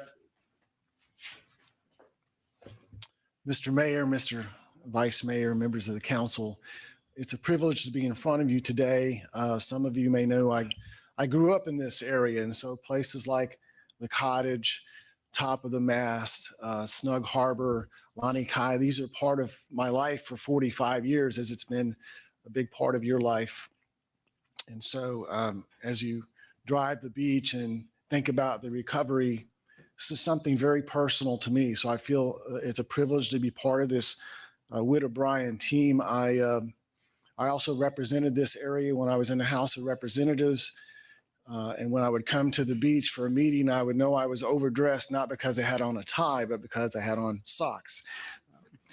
Then I became Lieutenant Governor and spent many, many days in the Emergency Operations Center working with Craig Fugate. Some of you may know he ultimately became the director of FEMA. So I'm very familiar with what you're facing and what you're dealing with every day. And I will tell you this, I can't think of a better way to honor the memory of those that we lost in this storm than to build back Fort Myers Beach better than ever while maintaining that beautiful charm that is Fort Myers Beach. So I want to reiterate something the Vice Mayor said. I've talked to the governor, I've talked to the legislature, and they are deeply committed to this community. And you see that by the amount of time the governor has spent here. I was fortunate to be with him on the dais at the inauguration, and he is fully committed to doing what is necessary to bring back this community. And so I just wanted you to hear that from me as well, as somebody that's spent a lot of time at the halls of the state capitol, and the vice mayor's and the mayor are absolutely correct. And their efforts are to be applauded because it's that kind of leadership that is necessary to get that long-term funding we'll need to recover. Thank you. And you know, one of the real Well, I could, Jeff, sure. Did you see when you were in the state legislature, your state representative district included Fort Myers Beach? I had Fort Jeff, you got to go up to the. Go to the microphone. Yep. I had Fort Myers Beach, Sanibel, Captiva, Pine Island, Boca Grande, all the way up the coast. So it was a beautiful. The districts are different today, but back then I had the coastline, and Connie Mack used to always say he wanted that district because it was the best in the state. A beautiful, beautiful place. Very good. Thank you. Again, one of the reasons why we've included Jeff is we have a great partnership. We've already been working since the hurricane to advocate for long-term recovery solutions at the precipice of the policy decisions at the state level, and he's been an incredible partner and conduit to do that. And we need to pull every lever of advocacy we can to ensure that Fort Myers Beach has a fighting chance, both with local partners at the state all the way up to the federal level. And we definitely think we have a great partner in Jeff to be able to do that. Want to highlight a couple of other individuals on our team. A project executive for this, Arvin Copeland, many of you have already seen in this room oftentimes or previously in the tent, but ultimately, Arvin originally was a client of Widow Brines, is a former mayor of a town, similar composition, but also a former state emergency management director, and ultimately joined our firm because he understood the mission of the organization and the impact that we can make on communities. Although Arvin is not yet a Florida resident, I hear that he's looking and very well could choose a place near here as home. Lori Carley, 20 plus years working in the Florida area, both directly as an emergency manager in the public space, but also in the private space, helping actually administer recovery for dozens of storms. And then we have Kristen here, who actually is supporting the hazard mitigation component. I'm going to not go through every slide, so I'm going to jump to a couple of really key slides that I want to emphasize here. The reality is you've whittled this down to 3 very capable companies, and you should be applauded for that. All of them are extremely capable in affecting FEMA public assistance and hazard mitigation grant programs. But what Fort Myers Beach needs is a true recovery partner and something special. And one of the ways that we set ourselves apart is we understand the broad landscape of funding that isn't Stafford Act oriented, exclusively Stafford Act oriented. And I'm going to highlight more impactfully the most recent legislation that's come out of the ARPA funds, the bipartisan infrastructure law, which has a strong emphasis on resiliency programs, and even the Inflation Reduction Act. And as part of your recovery, you happen to be doing it at a time period where you can leverage all of those programs and the additional funding that's becoming available to incorporate into your recovery. But it's not just exclusively maximizing those federal funding sources individually. It's actually weaving them together, braiding them together to fully maximize their potential. There are local cost share requirements. There's ways to offset those local cost share requirements. There are also EDA programs, small business support programs, Department of Energy programs. There are ways that you can work with internal and external stakeholders to actually expedite your recovery. And that's what I really want to emphasize here is we need to maximize every dollar that you're available to get, but also accelerate access to it. Because every day there will be people coming up here and talking about their individual circumstances, which are heartbreaking. And ultimately, your solutions need to not just address those, but those in the future. Another aspect I want to highlight is there is a lot of nuance to these federal regulations. You've already heard it. And it's not that you don't have capable individuals that can support that. You need additional muscle, and the state's giving you some of that. But also, you need battle-tested resources that aren't trying to learn how to do the job. They've done the job. They understand the regulations, or they are responsible for actually guiding a fair amount of those regulations. So they understand not just what's in black and white, but what's not explicitly stated there, how to exploit the gaps between them to fully maximize every dollar that you can get. And I want to highlight some specific maximums of disaster recovery that I think are really important, and you won't hear some of these other companies tell you. Disaster recovery happens whether you take control of it or not. Individual homeowners are going to make decisions. Businesses are going to make decisions. The insurance apparatus that's wrapped around the disaster recovery industry is going to make decisions.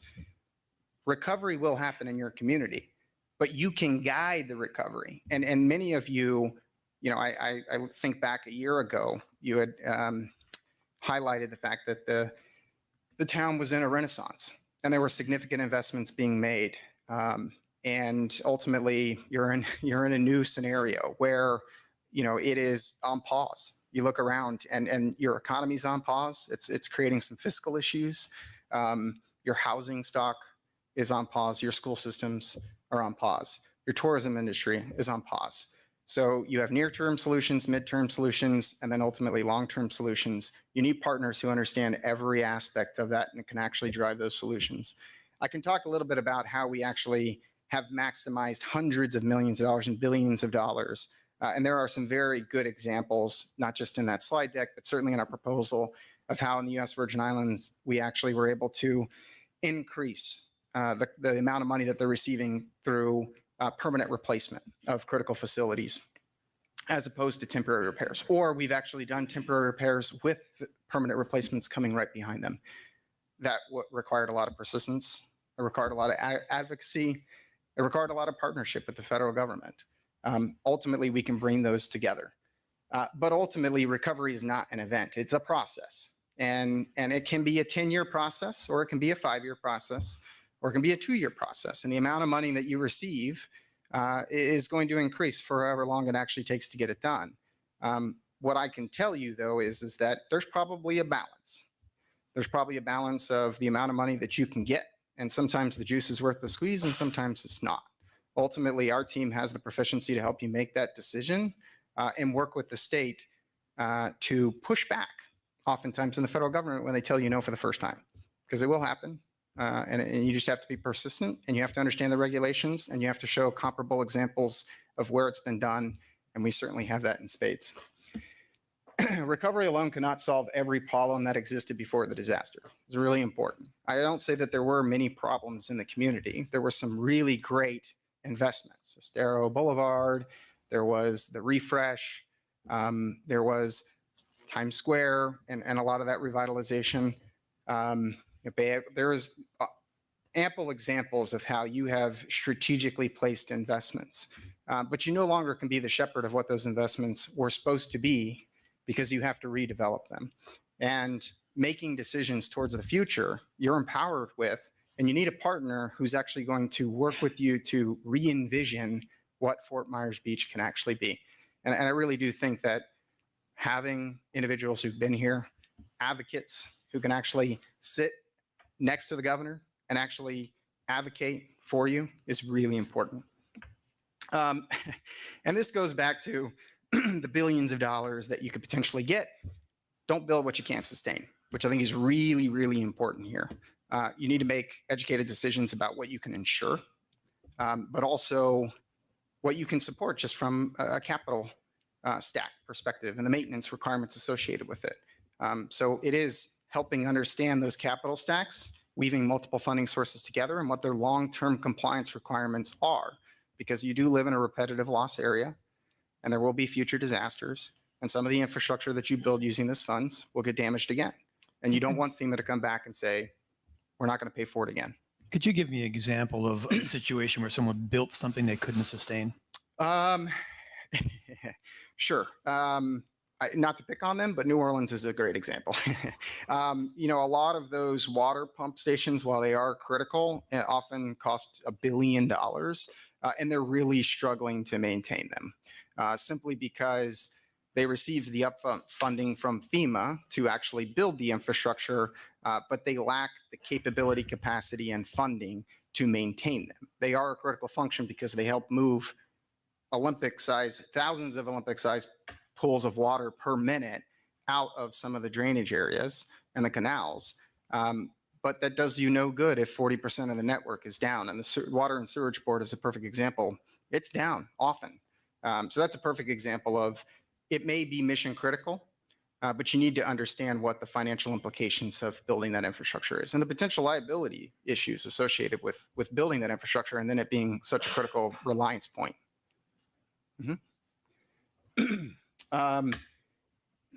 So on this last one certainty about disasters is that the future will never be the same as the past. There's a lot of really great resiliency funding. Kevin Guthrie actually highlighted the fact that one of the FDIM requirements is he wants to see mitigation incorporated into every single project, right? And so not just build, but how are you going to build it more resiliently? Kristen's here, she can highlight some of the mitigation programs to which we have expertise in. It's an acronym soup. There's FMA, there's BRIC, there's HMGP, there is FHWA funding, although not likely to be applicable here. And then ultimately there is also the Community Development Block Grant Mitigation Program. That funding largely is going to come through DEO. So again, having that state advocacy is really, really important. But I don't want to dominate the time. I'll actually have Kristen actually come give some very specific examples of some mitigation projects, specifically around some water control and sewage, which ultimately, whatever Estero Boulevard ends up looking like and the status of refresh and how that actually gets, restarted, there very well could be a fair amount of hardening and infrastructure that happens with it. And that could be done in coordination with local partnerships, but also a state advocate. So Kristen, you want to come up real quick and highlight a couple examples? Sure. Hi, good afternoon, everyone.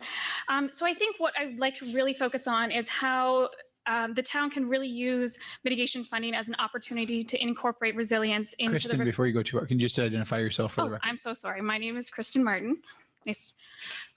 So what I'd like to focus on here is really the opportunity to incorporate resilience into the recovery process and build the town back to be resilient and more sustainable in the future. So with O'Brien's, we do have a complete portfolio of mitigation services to maximize the multiple different funding sources post-disaster. So like Matt said, that's going to be 404 mitigation, 406 mitigation, and then the Community Development Block Grant, DR, and MIT funding that will surely come. So for 406 mitigation, what we really like to strategically do is maximize that due to no program limits on the funding, as long as the project is going to remain cost effective. An example of how we have been successful at maximizing 406 mitigation dollars is in the USVI, we've essentially helped rebuild a resilient power grid. And this is going to include undergrounding hundreds of miles of power lines and installation of additional generators and solar microgrids on the island of St. John. And this is largely due to our successful BCA strategy of having a combined transmission and distribution benefit cost analysis. And like Matt said, it's acronym soup. So if I say anything that you're not quite sure, just let me know. And this is really to provide a whole utility approach. And we've been able to get billions of dollars in 406 mitigation available to the local power utility in the US Virgin Islands. For 404 mitigation, this is going to be the state-led program where it's allocated in tiers to the impacted counties. So we do understand you guys have begun your prioritization of mitigation projects from the local mitigation strategy. What we would like to do is be able to identify those resilient actions and really develop them into competitive applications because you guys are competing for those 404 mitigation funding. We do have an extensive history of developing and managing 404 projects. We have experts in benefit cost analysis, environmental and historic preservations, and project review and grant management. Some examples of our unique mitigation projects are going to be in the US Virgin Islands. We've developed over $830 million worth of 404 mitigation applications. And the majority of that was done within 2 to 3 years after the disaster. These projects are including flood mitigation, wind retrofits to government buildings, coral reef and mangrove restoration, and hundreds of millions of dollars in drainage improvement projects. One of the strategies we like to do, similar to what Matt said, is leveraging the multiple funding sources together to maximize the recovery process. So what we'd like to do is combine 404 and 406 mitigation funding. Due to the limitation on 406 mitigation on the damaged elements only, 404 mitigation can come in and help supplement. An example where we use this is in the Virgin Islands. What we have done is we've taken community centers and school gymnasiums that are either being rebuilt or retrofitted and provided additional funding to make them safe rooms to cover the Code Plus costs. We are familiar with the Florida Division of Emergency Management mitigation process and programs. We've worked with other towns and cities within the state of Florida, including Fernandina Beach, which is another barrier island. Our goal really is to help you guys build back better, become a more resilient community, more sustainable for those future generations. And we want to produce mitigation projects that are successful from the project kickoff meeting all the way to grant closeout, make sure no mitigation dollar is not utilized properly. So I'll turn it back to Matt, unless there's any questions. Or we could save those to the end. Yeah, we'll save our questions till the end if you don't mind. One thing I want to highlight too, and I know we've highlighted the U.S. Virgin Islands as a specific example. The U.S. Virgin Island has 86,000 residents, and we've been able to secure almost $15 billion of federal investment for the territory. So it's really important when you're thinking about rebuilding every aspect of the infrastructure. We have our hand in everything. One specific example I want to highlight on the mitigation front is they don't have to exclusively be public facilities. There's opportunities to actually develop some public-private partnerships, and I'm going to highlight Margaritaville as an example that's still under construction. We've seen examples where major resorts have actually incorporated safe room elements and infrastructure hardening to be used as a localized EOC and/or a safe room and shelter for residents ahead of major storms for those that can't evacuate or it's too late to evacuate. That obviously is a nice financial injection for the development of those facilities for the developer, but also allows you to have a relationship with them that can be for 20 or 30 or 40 years. And it is essentially their responsibility thereafter to maintain those facilities. So really great example of how an upfront investment using federal funding can actually benefit not just the community, but also strengthen your relationship with some of those key parties.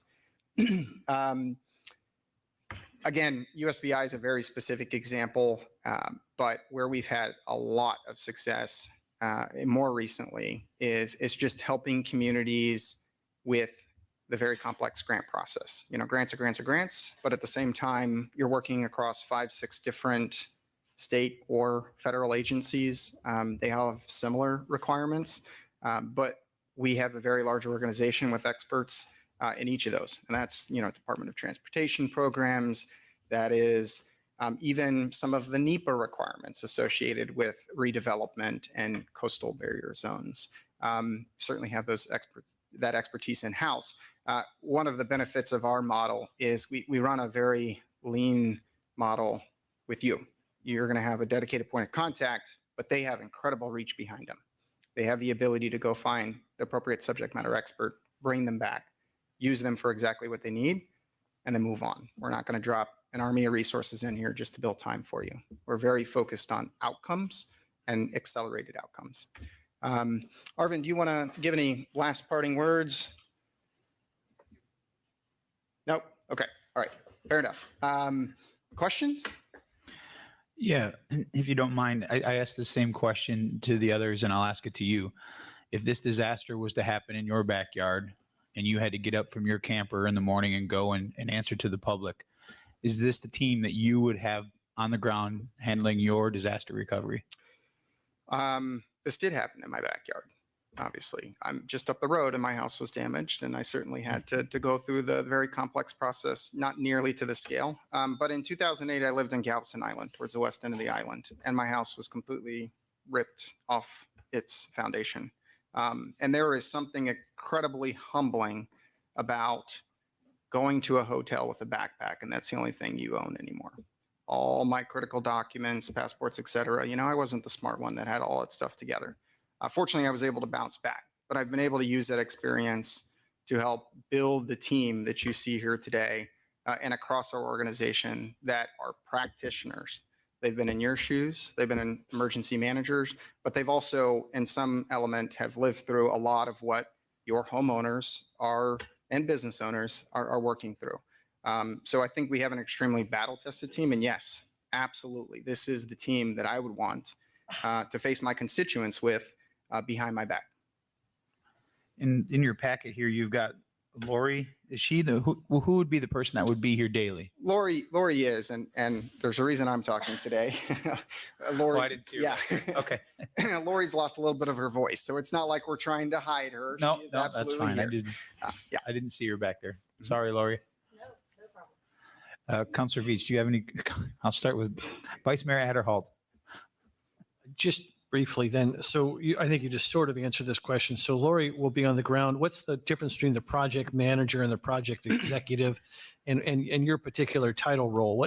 Help me understand who Keith, our town manager, is going to see every day and interact with on a regular basis. Yeah, that is Lori. But one thing I want to highlight, because I'm just based in Sarasota, is you'll definitely see a fair amount of me. I lead our business units. And so I would say that in the day-to-day interaction with client engagements, I'm less involved unless it matters. And I think this is one that matters, especially being in my backyard. So absolutely.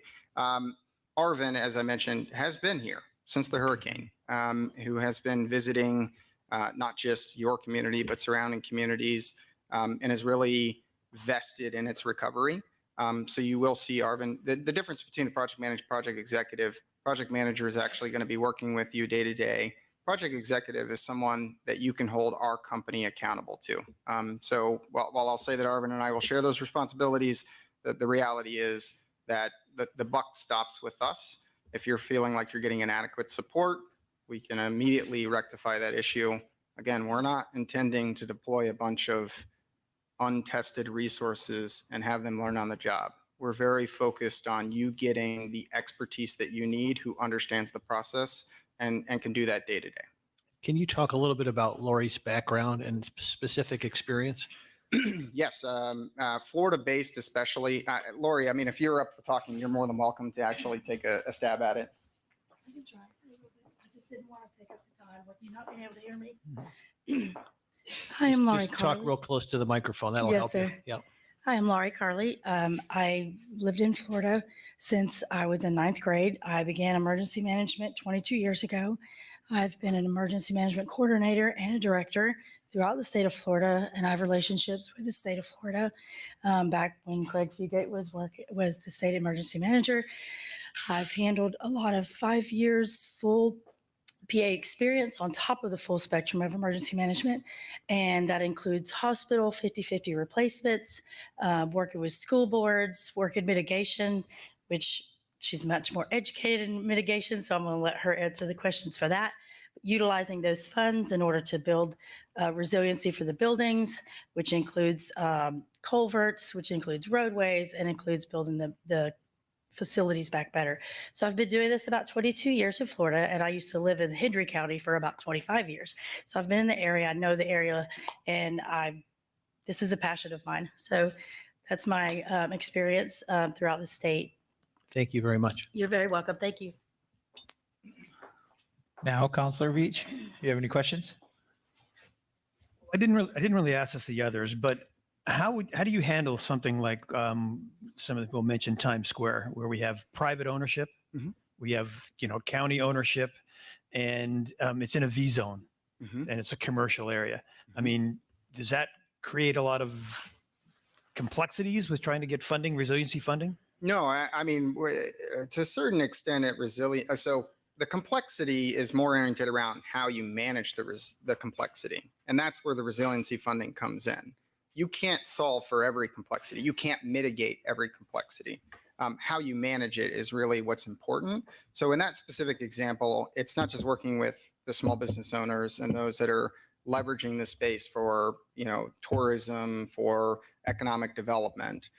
It's also looking at how you can incorporate not just the ability to sustain future events, but how it can be a centralized function for resiliency. And I think this is where we probably have the most amount of strength with our non-disaster related recovery portfolio, because there is incredible amounts of community development focused funding, Safe Streets Initiative funding, green initiative funding that can be pumped into projects like that. So if we do face an impediment where you get a state or federal agency saying, nah, we don't really want to make an investment in such a repetitive loss area, there are other mechanisms to find the available funding. And I think that that's really a benefit of our team is we start with the outcome. What are you trying to achieve? And then let's go map it back to 87 programs that are currently available with NOFAs on the street to find you the right source, and then develop a very competitive application to be able to secure that funding. Thank you. That's it for me. Counselor Woodson? Counselor King? Town manager? I do have a few questions, if you don't mind. Are you working with any other clients locally, other jurisdictions with this event? We are working with Charlotte County. And then we also are doing some of the more emergency protective measure reimbursement work with Tampa. We've also been working with Venice, but that's it locally. Okay, thank you. I had a couple of questions that are probably difficult for you to answer, so I'm just looking for a ballpark or a range. Sure. What would you anticipate a range of your monthly costs would be? Not counting that, we're 75, 25 or 12 and a half, whatever that percentage falls out to. What would you anticipate a range of your?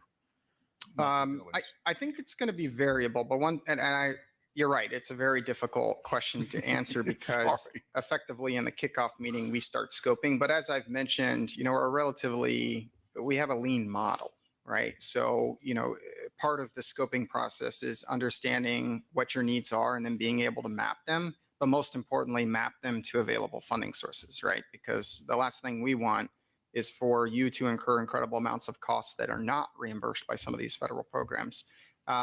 So you will see scaling, especially as we start leaning into the benefit cost analysis piece of this, or actually scoping some of those cost estimations and cost escalation factors. I think what you're probably hearing from a lot of your vendors, but also some of your external stakeholders like FPL, is supply chain disruptions are both increasing the cost of this recovery, but also delaying the cost of recovery. And delays cost money in and of themselves. So those need to be factored into your cost estimates. And then obviously you may get a rebuff from the federal partners on some of that. So showing your work in the margins is important. But ultimately the benefit is you get the full maximized funding. And obviously there's the administrative fee that comes with that. So it can offset our fees. I probably should have asked this question first. How many people would you anticipate having on the ground in our offices on a daily basis? Talk about Laurie. Yeah, it really is completely up to you. Like I said, we've been locally present. I think that we're quickly moving into an environment where things are more productive when you are working in an office with somebody. But I will share with you that stops when you've submitted a project, right? The last thing we want is an army of resources taking up your space and your time when we've already kicked the football on the other side of the fence and we're just waiting for him to throw it back, right? So again, modular team, scalable. It's a continuing partnership. So while I imagine you're going to see quite a bit of Laurie, the benefit is Edmund, which I didn't introduce, is Edmund Saldana. He's an engineer. Certainly come support aspects of it. We have a number of individuals that are also locally based, or not locally based, but Florida based, could certainly come in when they're needed and then get out. So we're not costing you a lot of money, but we're also not stressing your recovery, because something I'm extremely mindful of, having obviously been impacted myself in prior events, every hotel room we take up is a hotel room your residents can't, right? So ultimately we need to, in the near term, transition to a recovery economy. So every injection of recovery funding needs to be reinvested in the community, I think, but we can do that in an educated way. Okay. You may have mentioned it and I may have missed it, about long-term recovery planning. Can you talk about that a little bit? Absolutely. So many of you may not have seen it. If you haven't, I'll send it to you. One of the interesting ways we've leaned into this event is we have this dashboard, this recovery dashboard on our website. It's a publicly available tool, and it's tapped into FEMA PA, IA, the NFIP data. We actually are working with the state right now and the Office of Insurance Regulations to potentially get some of the citizens data. And we've been modeling some of the acute impacts, but also what the economic impacts are. And these are the fabrics of not just a long-term recovery plan, but also your unmet needs analysis that will leverage a lot of the CDBG funding.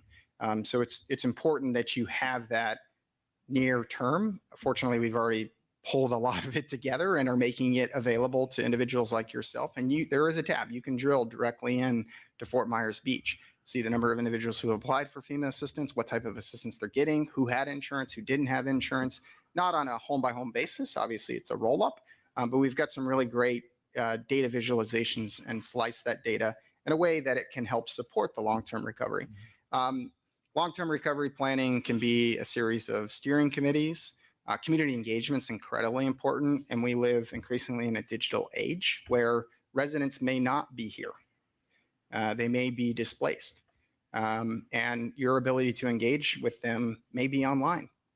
So the ability to leverage some technology tools to get their input into what the vision of this community is really important. We have some great corporate partners who do community engagement, ranking, scoring, budget modeling, in which each of your residents can play with various tools. It's dangerous, right? You're making so much of that decision empowerment, but I think it is one of our skill sets is not just the ability to visualize, but to drive data-driven decisions into a long-term recovery plan.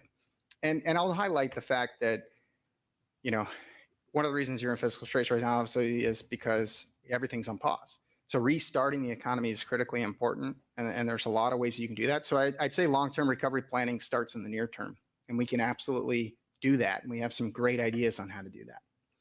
Thank you. All right. Thank you for the presentation. Yeah, absolutely.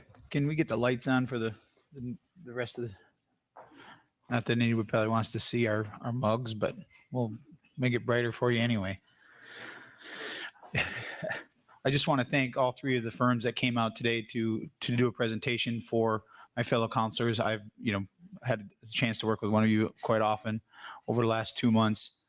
It's very informative. I think hopefully in your presentations they were able to correlate that with your proposal to be able to understand how important this is over the next long term 5 to 10 years that we're going to need the services of this company. So I pushed very hard for this presentation on the request, or not the request, but the suggestion from Director Guthrie specifically, being that there was a change in management and a change in the council. It was very important that we were working with someone that we could feel comfortable with, to see their face, to see how they react to some of the questions that we have, and to make sure that we're working with who we want to work with. One of the suggestions that I got from the state people, including Director Guthrie, was, who's going to have your best interest. You have to look for who's going to have your best interest at heart as you move forward, because you are going to be married to them, so to speak, for quite a long time. So again, I appreciate all of you coming out and giving us your suggestions, and we'll vote on it here in just a second. Unless anybody has any discussion, I'm going to reach over.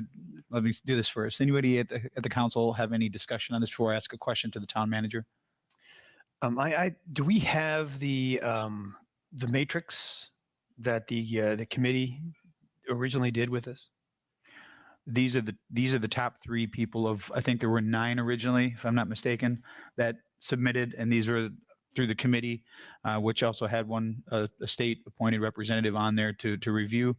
These were the top 3 that were presented to us for the presentations.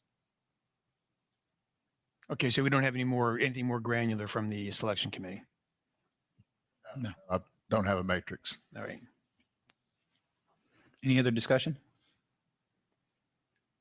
I may have some additional questions depending upon what your question is to the town manager. So go ahead. Okay. Councilor King? Like the vice mayor, I'm going to wait and see what you have to say, and then I've got a couple I think I'd like to throw at you and the town manager. Okay, perfect. Town manager, you could choose to answer this if you want. Based on your experience, your plethora of experience, I should say, in these types of arenas, do you care to opine on a ranking that you would choose based on the presentations and the documentation that has been provided to us? Well, obviously, as was stated, all 3 firms are excellent firms, and we got to that point. So I can't disagree with the top 3 being offered to us. I think each one of them, from the presentations here today, would do us well. I think the strengths I saw, Whit presented a very good detail and specifics on programs, and I think that Tidal Basin has a deep team also, as Whit does, and they're in-house right now, and I know it would cause me anxiety to change horse in the middle of the stream. I think that Synergy is a good boutique firm, and And I think that gives us a strength of that tailoring to us that a boutique firm would probably bring specialization. If I had to rank right now, I would probably, so I'll throw all that out for discussion. But if I had to rank right now, I would probably rank Tidal Basin and Synergy very close to 1 and 2, and then WIT is number 3. Can you give us some reason for that ranking? Yes, I think Tidal Basin offers depth that we would want. I like the fact that they've already been in house, and I know with someone like that, we know their strengths and their weaknesses better than we do the other 2 firms. But I think that changing horses midstream is somewhat difficult, although they do have some good relationships between the firms, as was referenced in the discussion. But that's I would favor that. Although I saw good positives in the other discussions too. And then Synergy is a very close second. Okay. Well, I'll just, for me, you know, I asked to have this, and I think one of the specific things I asked was that I personally would have liked, I wanted to hear from the project managers. I wanted to hear from the person that was going to be sitting in the seat, that was going to be answering our questions, that was going to be, you know, our day-to-day person that we're going to work with. Because as you said, they're all very well talented. They all, speaking with the director and other people at the state, they all have great relationships. They all have that open communication. They all have that contacts. They all know what they're doing. But for me, I just tried to take the advice that I was given by people that do this for a living every day. And only one of the companies, in my opinion, came out and did what I thought was a very simple request. Hear from the person that's going to represent us. We all know that there are people in the background that can certainly help and certainly provide answers that they may not know, and I don't expect them to know every answer by all means. So that's kind of where my head is as far as my ranking. But for that, I'll see if the Vice Mayor and Mr. King have questions now. They said they may have. I don't have anything additional, Mr. Mayor. Thank you. I could also add, I could also add that I did reach out to other sources in that industry that were not involved with our solicitation for their input, and their input was also supported Tidal Basin and Synergy. I would assume, because there's the 2 financial aspects of this are how much it costs us and then how much we can expect in return. So I assume that the costs of most of these firms would be similar. That's kind of why I asked that last question. We had that from one firm, didn't ask it of another. So I asked of the third, because that is a consideration. If those costs are not covered by the state, we could probably count on half of our 25% being covered. I'm not sure if those decisions have been made yet or not. We, in our legislative package, are asking for 100% coverage there, but that's not guaranteed yet.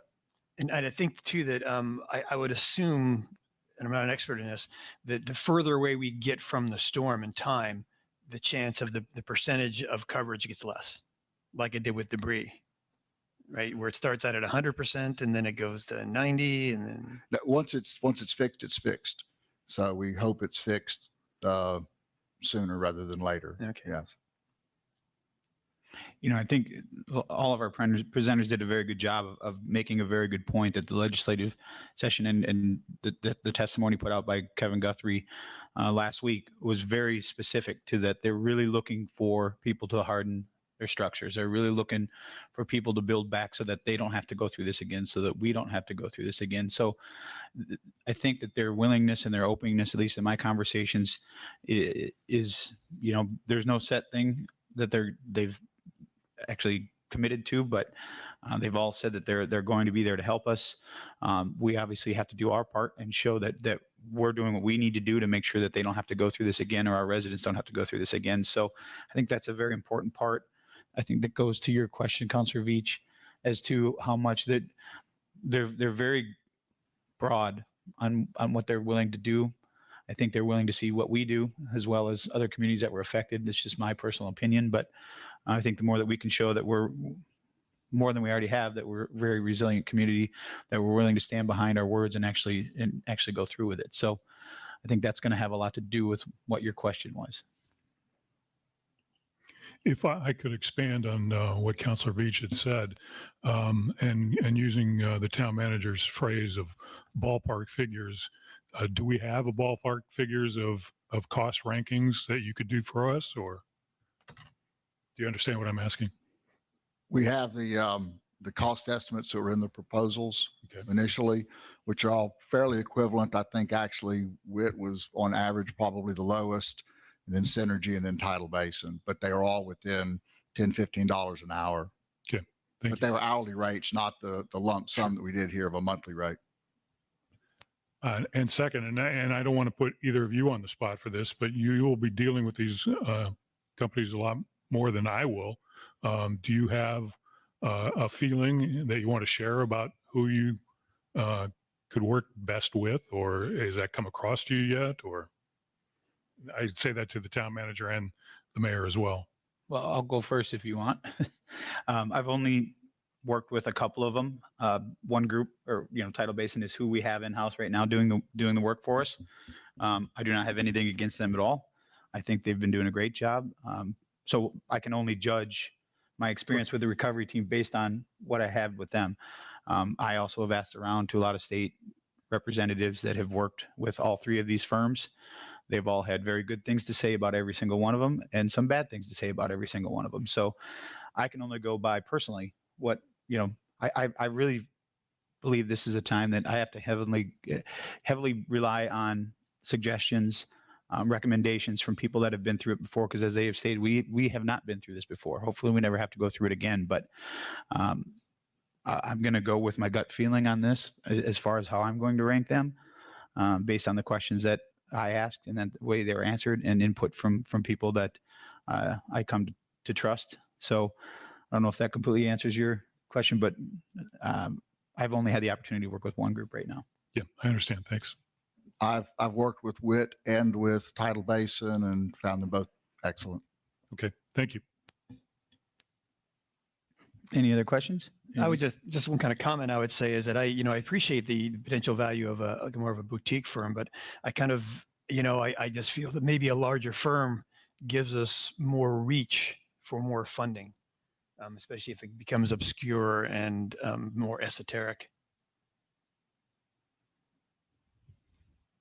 Yeah, I certainly see that point. I'm, I was born and raised and grew up in a small town, so I'm more of the handshake is your word type of person. So I'm more of a small. I mean, I just need to know for me that the people that I'm talking to are the people that I'm going to see every day, and I think everybody, as I said, did a pretty good presentation here. But we'll see where it goes. Everybody has their own opinion.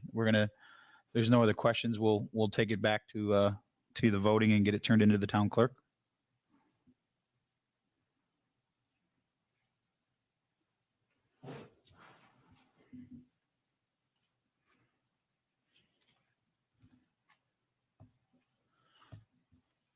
Does the town manager get a vote? I guess I should have asked that.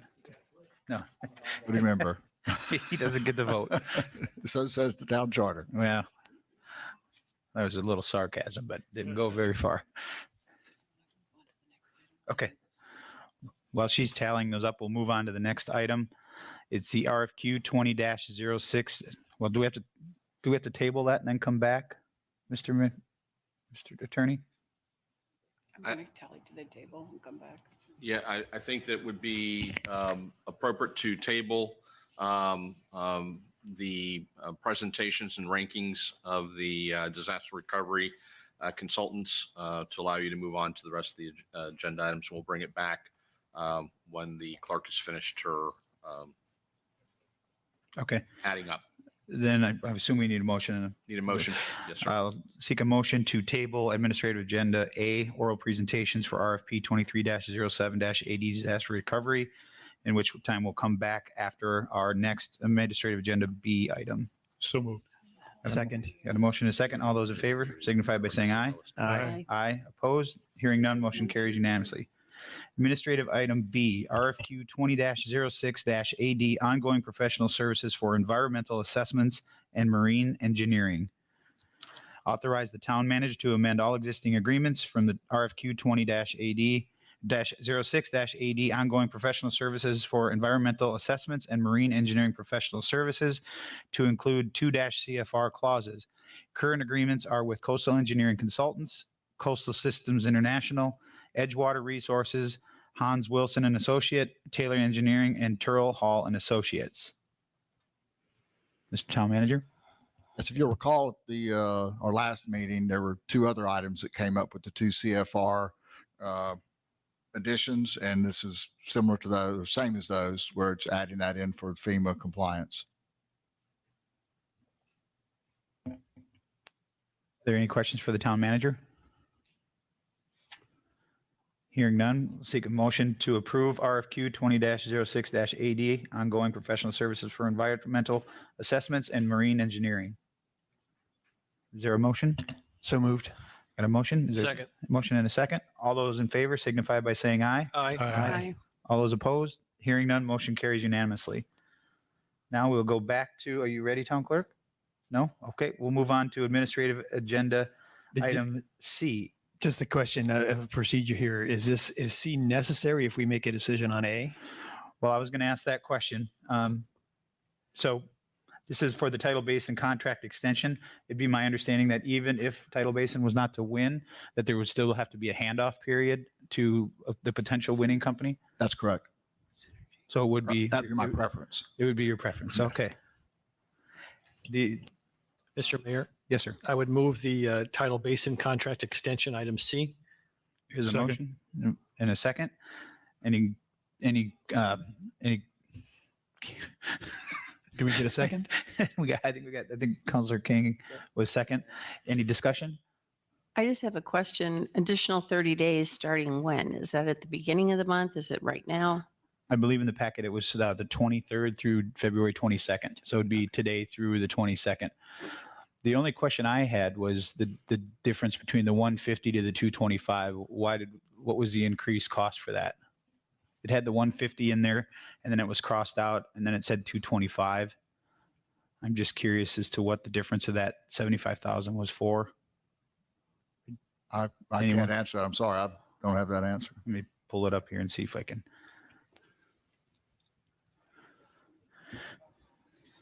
I thought it was it was inside the packet.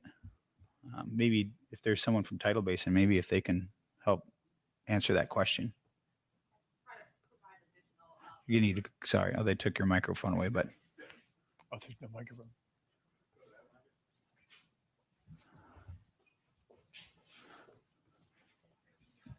To provide additional resources in order to assist you guys with the deadline of 404 hazard mitigation and insurance reviews.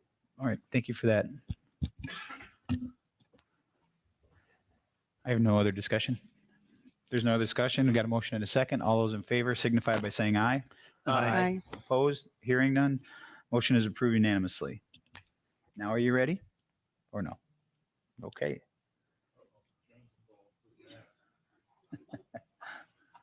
Well, we'll move forward then with can we go to public comment or do we have to wait? You're ready. Okay. We're going to go back then to administrative agenda A and reopen that. The oral presentations, RFP 23-07-AD disaster recovery. What do you have?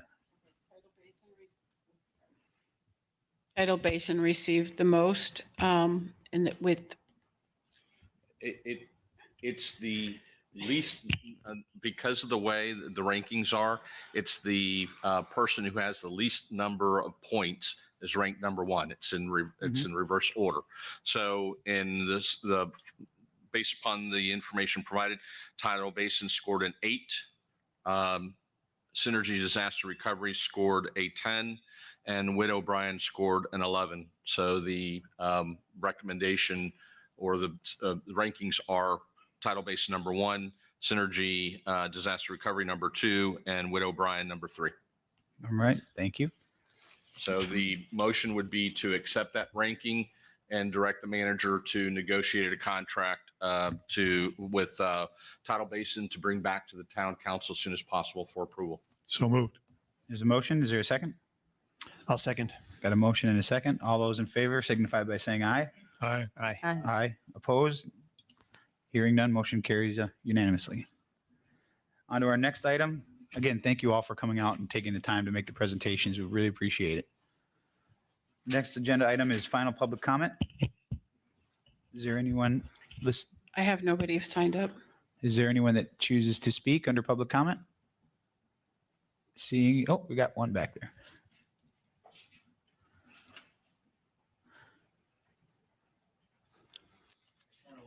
Give us just a second. We're going to get them. Please make sure you identify yourself too for the record. My name is Bill Perry, and I just wanted to give you an update on how I feel it's gone with the beach. We've cleaned the entire island, raked debris piles everywhere on the island. My son, myself, and Chris Weber, and of course, lots of volunteers. And I feel now that the beach is nicely cleaned.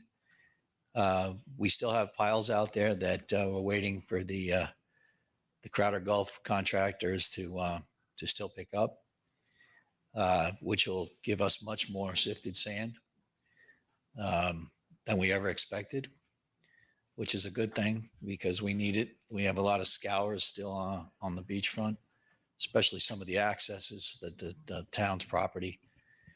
I've started to do restoration of properties, filling in scours up and down the beachfront, and working my way south slowly. One of the things that Chad and I have discussed is there is going to be some destruction to dune vegetation while scours are being filled in. We try to minimize that as much as possible. And I've had discussions with Eve Haverfield about that. One thing that I'll note is that each one of my customers that I work for restoring their beachfront, if their house is destroyed, I inform them that when they rebuild, that it'll be required as part of their development order to create a new frontal dune. So if dunes are damaged, that will be mitigated when they build a new frontal dune. And then there's properties that are standing that have survived the storm, mostly the newer homes. I inform them that any dune vegetation that is damaged during their restoration of the beach will have to be mitigated with new plantings. And as you all know, as part of our beach renourishment plan and also the FEMA plan for bringing in the sand from the Stewart mine, both of those plans have dune plantings in the process. So I just ask that folks are patient and that they realize that myself, my son, where dunes are just damaged in the process of filling in scours that are so big that when I park my tractor in it, you can't see it. That everywhere we work, there will be new dunes. The property owners know that that's required, and I'll work towards that with Chad and with our coastal engineer, Mike Poff. And that's about it. I just, the beach, as far as I'm concerned, is back. What I would like to do when all the heavy equipment is finished, we have really serious ruts up and down the beachfront, which can't be helped when you're going up and down with those huge articulated dump trucks. But we'd like to be able to groom that out. And as I've shared with Councilman King, there'll be no charge to the town. It's just a way for us to give back to the community that's provided myself and now my son a living. And I made a living from this beach for 40 years. So it's my way to give back to the community. And I'd like, once I have it groomed, that no one operates any vehicles on the beach so that you can all go out there and see it all looking perfect. and perhaps do some kind of press conference to let the world know that our beaches are beautiful again. Thank you, Mr. Perry. And I know we don't normally interact with people during public comment, but I believe you and your son and the Webbers deserve a minute to be thanked for all the work that you've done working with Crowder Golf to make sure that the beach gets back. Because I'm out there almost every day and I see it. And you guys have gone above and beyond to help the community get that clean. So thank you. Well, thank you.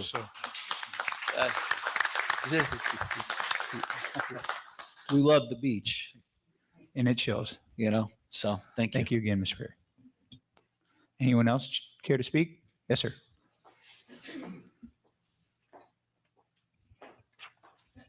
I just want to follow up and thank you again for the opportunity and consideration. We'll certainly look for additional opportunities to work with you. This is a mission that we're extremely focused on being a part of, and we care about this community. So, as we mentioned, this is a long recovery process. Please keep us in mind for the future. Thank you. Well, thank you, sir. Any other speakers? Seeing none, we'll close final public comment. Town managers items. Mr. Wilkins? Got a few, but not as many as last time. Thank goodness I'm learning. Just wanted a couple things to point out is we have added some new resources in our permitting department, compliments of the state of Florida. We've had actually adding 4 new permit intake specialists provided by the state. They're already providing probably 2 others, and we have 2 that are transferred in from another department to assist. So that's a total of 8 additional people, which is we had 2 before the event. So we have 8 now, new resources there to help us try to expedite the permitting process. So we're really working towards solutions to backlogs and permitting. Now, will they be local? Or will they be working remotely? I'm sorry, what's that? Will they be local? Will they be working here?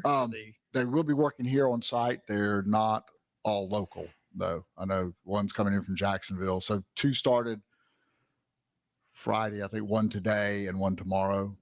And the one tomorrow, I believe, is from Jacksonville. Right. But they're all knowledgeable of permitting processes. We received, I think I had spoken to you individually about our ad valorem tax revenues that we've been receiving, and we actually received the check. It's in the bank now for an additional $1.43 million. So that really helps us kind of start rounding out our revenue streams. And we were at about 49%. That puts us at about probably 73-74% of our ad valorem revenues that now we've collected back. So that's tremendous help to us. Mound houses, the grounds there, bathrooms and museum store open now too. So we've made progress there. Permit fees started again Monday. And we also have added, there's a lot of questions about water quality and some confusion over water quality and closing of the water versus closing of the beach. And those are 2 different media. Certainly go to the beach, but not get in the water. But I just wanted to point that out that we are now posting water, or there's a water quality link on our website that goes back into estuary programs data for water quality. It's a little convoluted on how to get there right now, but we're working on simplifying that so we can just post the data there. And then I wanted to also bring up that I think each of you had individually received a letter of interest for legal services. And I just wanted to open that up if there's any discussion to be had now, or want to discuss it next meeting or later. Anyone choose to discuss that? I mean, I would like to discuss just the letter, and I basically initiated this meeting. I would like to address the letter because I think it's a little bit confusing that it refers to council members Karen Woodson and John King. I met individually with John Miller, John Agnew, both from Boy Agnew, Potanovic, and Miller. It was a private meeting. I was told at that meeting that John King had also reached out to them. However, we were not in the same meeting. So I want to make that very clear. During the campaign and when the new council took positions, the council immediately moved to replace our town manager.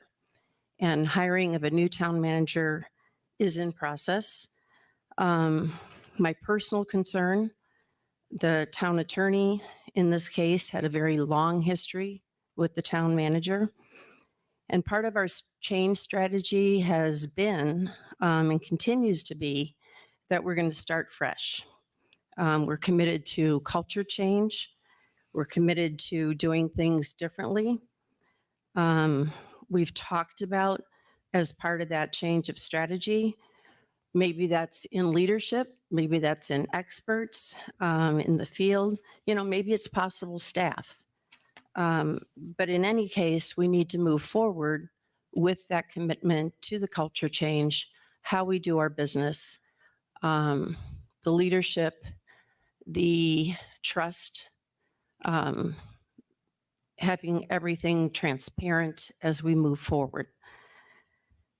So me being one of the council members, I would like to talk about initiating the 30-day notice for Fox Rothschild.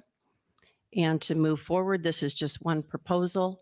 Maybe there's others, maybe there's other council people who have talked to other firms, but I would like to start this process.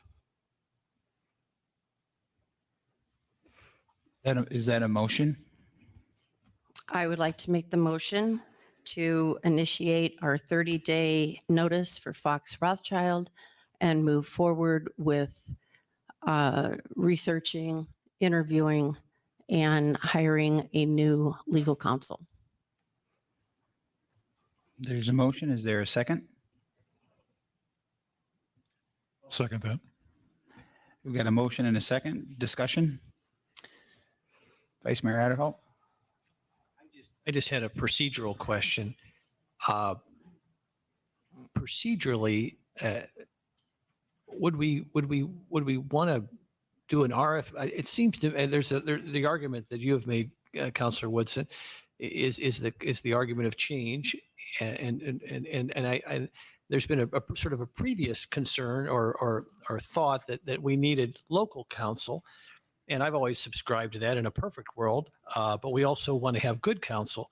And so I'm wondering, should we have an RFP first to see if we can find good local counsel? And then if we do find good local counsel, then we could give notice? Or I just wonder if that might be procedurally better than giving notice, because then if we don't find good counsel, then we've already given notice and then we're without counsel. I'm just thinking procedurally here out loud, but I'm open for suggestions. Town Manager, you want to answer? is- Can you opine on that? Yes, there is a procedure. The procedure for soliciting new is as Councilperson Woodson motioned, that it's a motion and vote of 3. As far as the process goes for soliciting new services, it is outlaid in the town policies, council policies, that I don't happen to have in front of me. I thought I did, but I don't happen to have it right now. I think as far as the sequencing goes of that, I don't know, and it's probably a difficult question, but I'd have to pitch it to the town attorney. Yeah, this is probably pretty awkward, but John, can you opine on this? Yes. First, for the record, I work at the pleasure of a majority of the council. My ethical obligations are to the town and to the town council, not to the town manager, whoever that might be. Whether that was Mr. Hernstad previously, Mr. Wilkins currently, Mr. Hawley currently, or whomever it might be. So I want to make that clear for the record. As far as the process, your policies and procedures do suggest that there would be a competitive procurement process where you all as a council would determine what is the criteria that you're looking for and whoever's sitting in the seat. And then you would very much like you went through with the companies out in the audience for the selection of your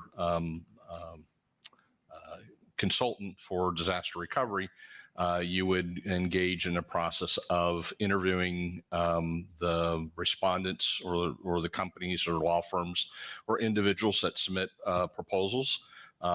It's laid out in the policies and procedures, and then you go through that selection process as set forth therein. And John, I'll publicly apologize to you for putting you in that position. I did find the process, but it doesn't speak to sequencing. If you give the 30-day notice first, or if you conduct a search first that I see, but it does call for basically for solicitation so that you have multiple choices to select from. Yeah, I would actually suggest that Council Member Vice Mayor Adderholt's comment is appropriate. If there's a majority vote here to terminate my services under the existing agreement at the end of 30 days, my firm would vacate this position. And if you haven't selected someone to replace us, you would be technically without a town attorney at that point in time. So based on that information, Councilor Woodson, do you want to amend your motion? I think what they're saying makes sense. And I think Vice Mayor Adderholt brings up a very good point, which I think has just been vetted out, that if there indeed is going to be a change, that we don't necessarily put the cart before the horse in this case. 30 days can go by, as we found out, pretty quickly. But that's just my 2 cents. If you want to keep the motion the way it is, we'll put it to a vote and see where it goes. But I'll put it back in your court, Councilor Woodson. I could amend the motion to initiate the RFP for the purpose of finding additional firms that would qualify for our needs and wants as a community. And at the same time, request a different attorney from Fox Rothschild to be present and to handle our town as the leader of the lead attorney. Our contract is with Fox Rothschild, is my understanding. It is not with Mr. Heron. I would just say there's a couple things about this process that really bother me. One is that a few meetings ago, the Councilor Woodson suggested that we start looking for attorney, and she got no takers on that. Then she went out independently and solicited requests, which is a violation of our policies and procedures. Clearly, I would also say that this throwing around, like you say, there's a lack of trust in John without any kind of basis, without any kind of evidence, I think is insulting to him. I think that too, that the change you're talking about comes with a huge cost in the loss of institutional knowledge. You look at the positions that we have open now, high level positions, a lot of those vacancies come with a huge absence of institutional knowledge. It becomes more and more difficult for us to continue to try to, if we're digging to try to progress where we're digging ourselves a hole in loss of more and more institutional knowledge. I have never in my dealings with John had any reason to not trust him.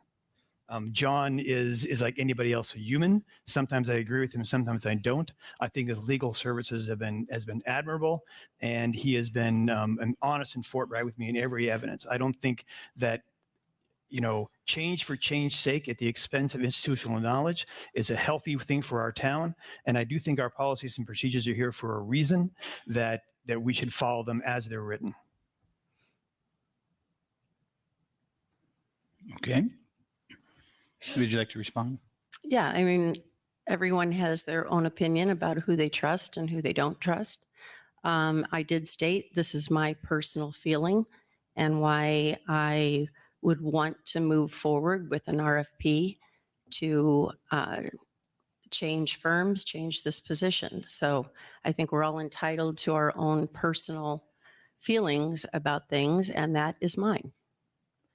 There's a motion on the floor, and I'll try to restate it as best I can. Your motion is to start the RFP process for a new legal team to come in and potentially take over for Mr. Herron. And also in the meantime, have someone from his firm take his seat until such time that a new firm could potentially be selected. Is that a fair statement? Yes. There's a motion. Is there a second? I'll second it as amended, yes. We got a motion and we got a second. Discussion? I would also have a question for Councilman King. So what gave rise to you to approach this particular firm in talking about legal services? I was speaking with another individual, an attorney, and they were not able to, they expressed interest in doing the job. They were local, but then had to back out, and they referred me to this individual. We initiated an email contact, and that's been the extent of my contact was email. I asked if they were interested. They expressed interest. I then was leaving out of state for a matter of weeks, told them I would be in contact of the first of the year. Last week was very busy, so I sent an email at the end of last week, and I'm sorry, the previous week, the first week I was back. And that's when I was told that Councilor Woodson had contacted them for a proposal. And I said, and they wanted to know if we wanted to get together and talk. And I said, not at this time. I'll wait and see what's in the proposal, and we'll look at it after that. Okay, well, I'm going to reiterate my serious concerns. And I don't think, trust should be based on some evidence. If you're going to throw around trust, then it shouldn't just be a feeling or an opinion. I think it's a disservice to John, and I think it will be a disservice to the town. We've already lost a lot of institutional knowledge. I have some concern that it seems like there's the most of the change that people are saying they want is around enforcement, from Roger to Daphne to now John, and that also leads me to some concerns about the motivations for this change. If it's a way to try to manipulate or degrade our level of enforcement in some areas of the town. Well, I'll step in on that and give my 2 cents. Part of what you just said there, I agree with. Part of it I don't. And I think John has always done a very good job about giving his interpretation of the law to us, at least to me, anytime I've had questions or comments with him. I do not believe that he has strayed or tried to stray me in any direction. But with that being said, it's no secret at the last renewal of his contract, I voted against renewing his services, and it was based on information that John and I spoke privately about. We don't need to rehash that. I do have those same concerns. However, part of your motion, Councilor Woodson, I don't know that I could support, and I'll give you a reason why. Although I do support your original part of the motion, it's the second part that I have a little bit of angst with, and that is in some of his absences. He's had Victor, I believe, here, who I strongly believe is probably a very good attorney.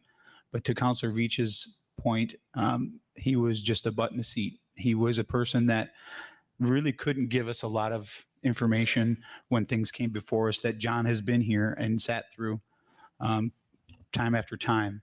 So it was difficult to get answers to make a policy decision by not having the person that is fully aware.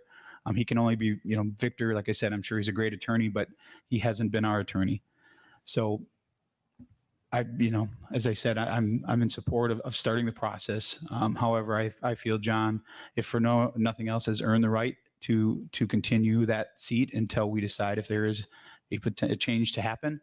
And it is simply because I do not feel comfortable with, as Councilor Veach said, someone else from his firm that is now fully up to speed with our current litigations that we're going through, to give us the advice without having to go back to John and adding another step. So with that, I'll see if there's any more comments or discussions. For some reason, I can't remember the discussion word.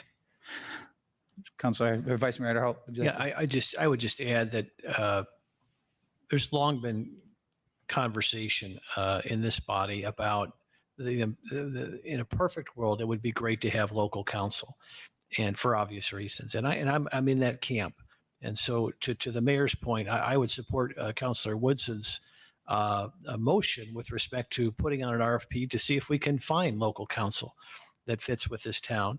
I do also struggle with the second part of that motion. I think procedurally, I think I much rather see if there is a local firm out there that everyone could be comfortable with before we change our current council now. I think again, I think that would be a tactical mistake for the town. I appreciate the sincerity for which it's offered, but at the same time, I don't think it's in the best interest of the town. Again, if we find local counsel who is competent, that's great. But if we don't, then we've got a good fallback position. All right. Thank you. Any other discussion? I will go back to you, Councilor Woodson, one more time and ask if you'd like to proceed forward with the motion as it is, or would you like to amend it? I will amend the motion because of the interest in moving forward to find local counsel. So I will make the motion to move forward with an RFP for local counsel. And if and when can we put any kind of time limit on it? I don't know. And if and when we find that, we will address the 30-day notice with Fox Rothschild. I'd assume you'd want, not to speak for you, but I assume that you want to have that RFP is put together as soon as possible, Okay. like immediately. There's a motion. Is there a second? I'll second that. Any discussion? I would just point out that the reasons that you made, and I agree with them, Mayor Allers, that having someone else in that seat, you lose a lot of that, the continuity and the expertise, that we will be doing that permanently. That if we select another attorney, there are numerous things that this town is involved with, that in understanding the history and the nuance of those is something that we will lose with a new attorney. I think that too, that John being, on the other coast has not caused me any inconvenience, because honestly, most of the dealings I have with him are by phone call or in these public meetings. I don't really need to have him local to make a call. It doesn't cost me anymore, and it doesn't really, I think, impact my interactions with an attorney. That's fair enough. And I will say that by doing this, it doesn't necessarily mean that we will make a change. It just means that we're going to hear from other people potentially that may be interested. Maybe nobody's interested. Maybe his firm goes through the RFP process again. I don't know what's going to happen, but the discussion, I think it's a healthy discussion, especially for the town to move forward. And we'll see what happens. Any other discussion? I don't want to get hung up in minutia, but now we're focusing on local, and do we need to define local? Because the person I contacted was, I don't know that you would consider them local, as if they were involved with the town of Sanibel. Well, I would think, Councilor King, that would just be one of the factors to consider with everybody who would apply. So and I would hope that the John's firm would reapply as consideration. That then you can use local as one of the determining factors about whether or not you want, and who you decide to choose. Very good point. But the motion was for local counsel, was it not? I think the local is to start the process. It would be it's not necessarily just local, but I do feel that if we could find someone that understands our community, that understands barrier islands, that understands everything, what we've been going through, that would be a feather in their cap, if you will. If they are in another county, it depends on if we want to put a mile radius on it or whatever it may be. The bottom line is to find the best counsel that we possibly can that understands our needs, our wants, our people, our town. That's what we're looking for. I don't have a disagreement with that. I just had a concern about specifically local being in there. I do think, John, that if you make local a requirement, you're going to limit the responses. I think, John, you ask a very good question, and I think it's all how you define local, and I think local, I think leaving it somewhat vague gives us some flexibility, and again, we'll all have the opportunity, just as we did today, to determine what kind of a priority that is, and also to determine how we all individually feel the word local is defined. So I think leaving it general like that, but stressing that it is a priority in a perfect world. I don't have any problem with that, but I still think it's a good question to ask. Yeah, I agree. I think that it's open for interpretation, and it could certainly be one of your deciding factors to get to that point to have to make a decision. But with that being said, we've got a motion, we've got a second. So we'll call the question. All those in favor of the motion signify by saying aye. Aye. Opposed? Nay. Motion carries 4-1 with Councilor Veach dissenting. Next, town attorney items. Yes, Mr. Mayor and members of the council, as you all have been informed previously, we have a bid protest that has been filed with regard to, I think it is the repair and retrofitting of Bay Oaks. So that bid protest has been filed under the section 2-486A3 of your code. At this point in time, one of two things has to take place. One, this council directs staff to schedule a hearing before you all, where you would hear the bid protest. We'd send notice to the protester. We'd send notice to all the other respondents to give them an opportunity to participate as well. Or alternatively, you can direct staff to engage the services of a third-party hearing officer who would conduct the hearing and then make a recommendation to the town council for ratification once that process is concluded.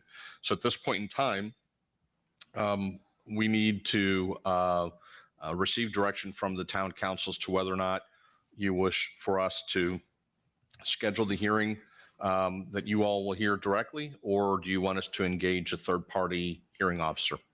Let me ask you a question on that. So once they come before us in this hearing that you're talking about, can we then make a decision based off of that hearing and move forward, or would we then have to send it back out? No, at that point in time, you would make a decision, and if the bid protester does not like your decision, then they would potentially have the right to file an appeal in circuit court based upon what took place at the hearing. And could they do that with a third party? Yes. So their path could be the same whether we do it or a third party. That's correct. And those are our only two options. We could not send it back out for rebid. No, that is one alternative. I'm sorry if I didn't understand the question. One of the remedies is to cancel the bid and rebid it. And under our emergency state that we're in, is there a time limit that we can do the procurement process, or do we have to stick to the normal procurement process? The general procurement process is, that we just reissue the same RFP or bid, which is what we did the last time. I don't know what the turnaround time was. The manager may know that. But in my conversations with the town manager, we would anticipate that with all said and done, you'd probably be at the same spot if you rebid it versus the hearing. That was going to be my next question. So whatever the reason was, they could still go through the same exact process, even if we sent it back out for rebid? Yeah, what I think that what we would do as staff is to point out to all of the companies who might be interested in submitting a bid to essentially make sure that they dot their I's and cross their T's so there are no further disputes, because the nature of the bid dispute is really one of more procedure than substance. And is this something that we missed as a staff to No, catch? Or No, because under the code, at least in my opinion, the way the language of your code reads is the type of issue that the bid protester alleged are things that are, to use the language in the code, an irregularity that can be waived by staff. Okay. So I think it's, I'll just tell you what my personal opinion is on this, knowing where we're at as far as being in trailers and operating out of trailers and not having a place to go, and how the state is wanting us to get something moving forward. Bay Oak should have already been underway of being repaired. This is seriously holding up that progress. I would be in favor of canceling the bids and sending it back out for rebid with the very heavy language of, as you said, dot your I's, cross your T's. But I would also challenge staff to make sure that that happens so that we don't have to deal with this again. It scares me a little bit, the fact that no matter which way we go with the hearing situation, that they could essentially challenge it or appeal it. And it seems to me that would be the shortest distance between 2 points. But with that, I'll turn it over to my fellow counselors for any input. So what you're saying, Mayor Allers, is you think the rebidding is the most expeditious process as far as getting work started on the Bay Oaks building? Well, that and fair. I think it sets the dial back to zero, and everybody gets to start at the same time. Everybody's aware of what the RFP is going to say. Once it comes out, they can go through, and the selection committee will pick who they pick. So essentially, just starting the process over. It's not necessarily just that it would be the fastest, because I don't know that, but hearing the words appeal never are good, in my opinion. Yeah, and I'm just thinking though, would we be doing anything different? Are we going to put the same RFQ out, and if we get the same bids and have the same results, and are we in the same spot? Well, I think that's why I put the emphasis on making sure that this doesn't happen again. If I don't know the exact details, but my understanding is it was a couple pieces of paperwork that, although, as John said, were not relevant, there was something in our code that allowed them to challenge the bid because of that. It would not have changed the outcome, in my opinion, of probably what was done. But this way, I think it would allow us and allow everyone to have a equal foothold again to rebid this. And should everybody do what they're supposed to do, then hopefully we don't have this happen again. And John, do we need a motion for that? Yes. Okay, well, I'll make a motion that the town rebids the Bay Oak refurbishment contract. Second. We got a motion and a second. Any discussion? Hearing none. All those in favor signify by saying aye. Aye. Opposed? Hearing none. Motion carries unanimously. What else you got, John? Nothing further. Okay. John, just a quick question for John. Could you give an update on I've received a couple constituent questions about the litigation against certain folks who have outstanding fines or regulatory issues with the town. Yeah, I think that if I recall at the last meeting, You don't have to go through them all, but there was one. No. I've received a number of questions about the Kia Stero property. Yeah, well, we prior to the storm, we were in the process of speaking to a number of the property owners, and appeared to be on the cusp of resolving them amicably. Obviously, the storm threw everything out of whack. We have had some recent communications with the representatives from the property owner, the Kia Stero property owner, and we're working through those. And the hope is that we will, again, still have possibility of resolution to present to the town council. I do want to get together with Mr. Wilkins and/or Mr. Hawley to bring them up to speed on all the different cases. There's about 4 of them that the town council directed. And then based upon those conversations, to the extent necessary that we believe, then at the next meeting, ask to schedule shade meetings so we can have those conversations and get a further direction, bring you all up to speed, because the matters are in litigation. Certainly the storm threw a huge monkey wrench into that. Not just us, but the court, is still getting back up to speed on their dockets. So, we are in those communications with those property owners that are represented by council and want to bring those forward to you all. Can I ask a general question? It's my understanding that the owner of the Kia Estero shopping mall also owns Seagrape Plaza. Is this pending litigation impacting their ability to rebuild and or restore those properties? Not that I'm aware of. Okay. Thank you. I mean, Kia Estero is, as I understand it, separately owned, a separate entity. So it would not be, it is the only one that's affected by the ongoing litigation, as opposed to others that the property owners or the individuals may own. I haven't checked title to verify that, but my understanding is that they're different, but we can verify that. If you just verify the Seagrape Get back Plaza to you. property, that'd be great. Thank you. Yes, sir.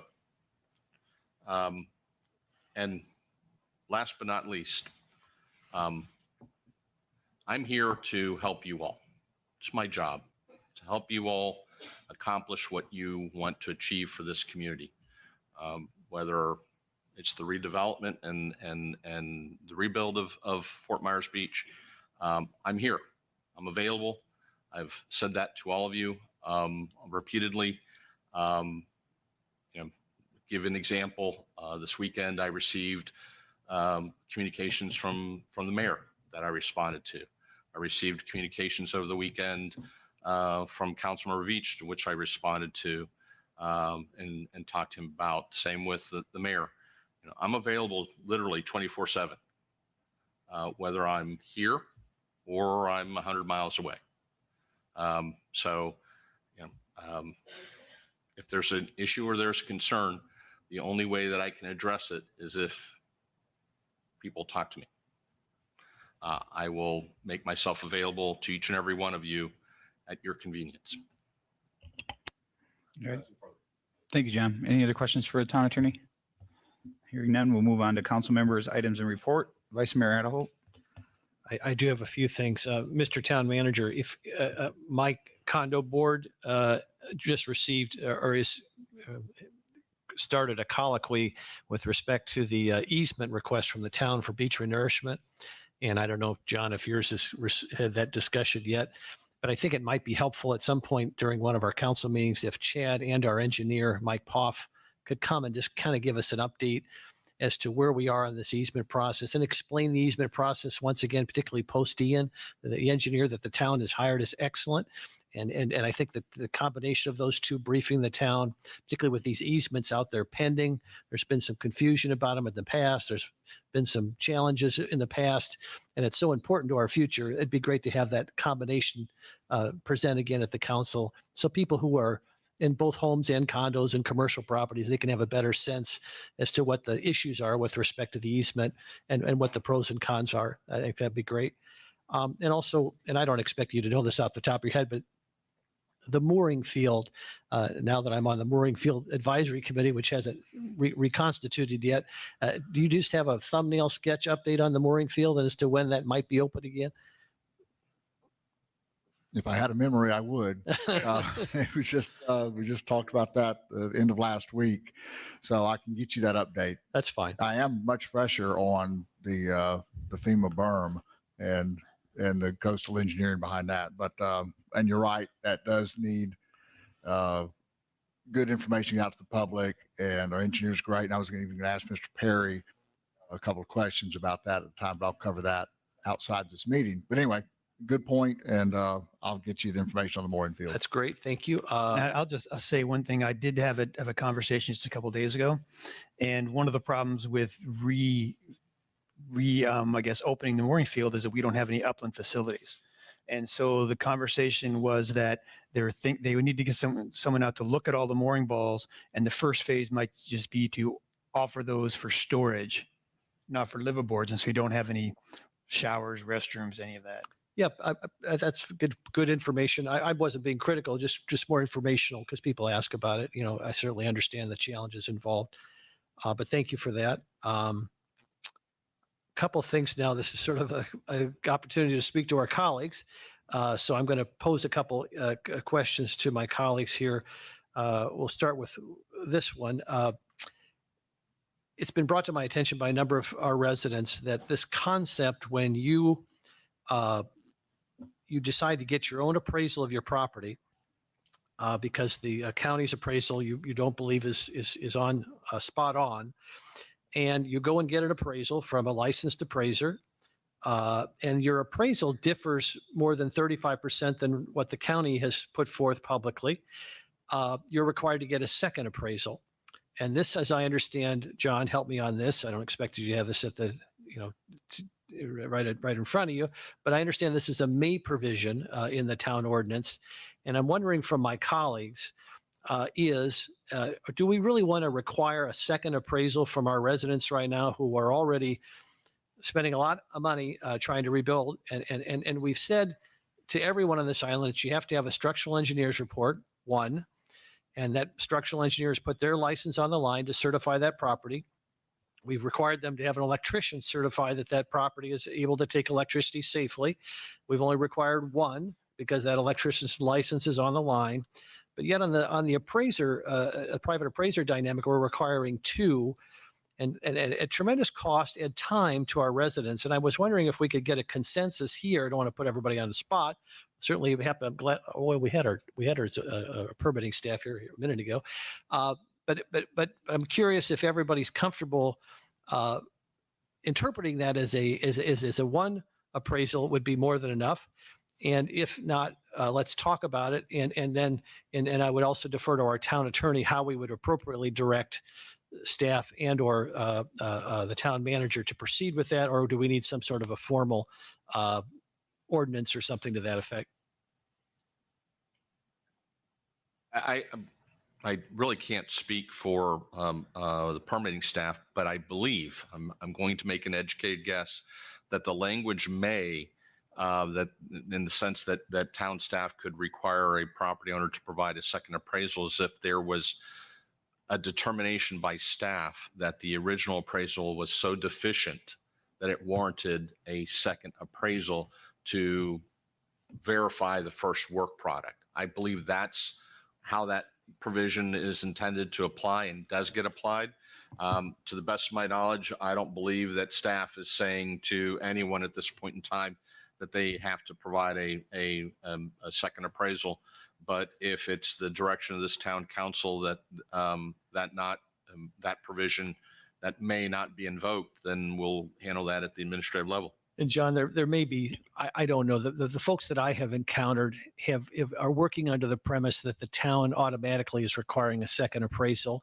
If it's indeed the case that the staff is using discretion and is only requiring a second appraisal when there's something egregious in the first appraisal, that would be fine. But I'm not sure it's clear that that's the case. And if it is, then we all are mistaken on our end.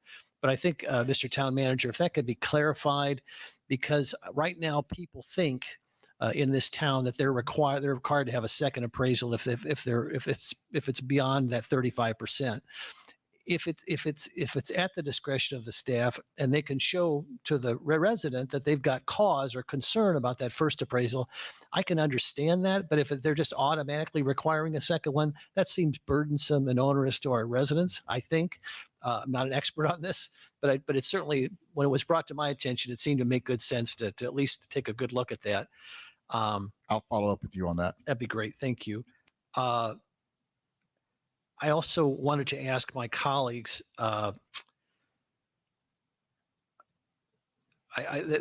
we've all been to the various PTO meetings by the parents of the beach school to work on trying to save our school, beach school, and everybody's been heavily involved in this. Just recently, they started a little subgroup to negotiate with the chief of staff of the superintendent of Lee County School District, and I was asked to sit on that subcommittee, and we had a nice meeting just the other day. And one of the things that we've heard from some of the school board members, and certainly you all have heard in the discussion at these various meetings. The parents have been, just as you all I've seen, they're awesome in terms of advocating for that school. But one of the tools that we may need in our toolbox as we negotiate with Lee County is the concept of the disparity of cost per student in Fort Myers Beach is significantly greater than surrounding communities. Now, some of that's not the fault of the beach school, not the fault of Fort Myers Beach. There's certain things that we can do to help remedy that by boosting enrollment. There's certain things the school can do by changing the boundaries of the district for the beach school. And there's a lot of conversations going on. But one of the things that this particular subcommittee had asked me to ask the town council, just so we can have this in our negotiating toolbox, should push come to shove in these negotiations, is whether the town council would be willing to consider, operative word, willing to consider some sort of an impact fee for new construction on the town, in the town of Fort Myers Beach, which would then be directed to sort of offset some of those fiscal disparities between the beach school, the per student costs, at least initially until we get our enrollment back up. It seemed to be of importance to some of the school board members. I'm not sure if it'll ever come to fruition, but at least for discussion purposes, I didn't want to offer that to the Lee County School District and or to the chief of staff of the superintendent until we had conversations here as a body together this week, a little later this week. So I wanted to check with my colleagues. And again, operative word, willing to consider. Doesn't mean you're for it. Doesn't mean you're going to hardcore vote for it. Obviously, we need to work out the details. I've talked a little bit with our town attorney, how this would have to be nuanced. It'd have to be some kind of an interlocal school district. But I just wanted to get sort of a general consensus from my colleagues to see if it would be okay for me to proceed accordingly under the premise that we would at least be willing to consider some kind of an impact fee. It could be, and again, lots of details to be flushed out, but I didn't want to even start down that road until I heard from my colleagues. You know, I think I'm wearing out my microphone. Yeah. I've heard that discussion, and you know, one thing that really came to my mind when I was listening to the back and forth is that really the school district has the power to be able to control our enrollment by, you know, enrolling us in school choice, by changing the boundaries or even the number of grades that are in the school. But I also heard I think it was either the superintendent or one of the school board members said that Florida, they give basically the same amount of money for every student in every district. And there's actually some kind of law, I think, where a district can't pay more money to have an advantageous education for their kids over a poor district. So I'm not sure if that would interfere with this ability of us to to sweeten the pot or make up that differential. It's a good question, Councilor Veach, and I've talked to our council about it. And if we formulate the proper interlocal agreement, the transfer of those dollars would be for not for operating costs. They would not be allowed to be used for operating costs. To your point, they would only be able to use for capital costs. But I think this is an issue that I think some of this, as you all know from these various meetings, there's the granular negotiations with the superintendent and his staff, and then there's the broader considerations that the school board is making. And my sense is the school board wants to see that the town of Fort Myers Beach is willing to put some skin in the game and make some sacrifices and show that they're willing to step up to the table. And I think just by our willingness to be able to say that we're open to discussing the concept, I think shows the school board, elected school board members, many of whom again are outside of our area. It shows that we're willing to step up and consider options that might help mitigate some of those cost concerns. But your point's well taken. But I think it's a little bit of a different piece on this one because it's only can be used for capital costs. So to soften the blow of the reconstruction to the school board. Money's obviously fungible, but yes, that would be in essence the case. Yeah. Now, John, we've had talks before. Some of those probably Sunday calls that I'm pretty consistent with you about impact fees are usually limited to increasing capacity for something based on the increased density that we're adding.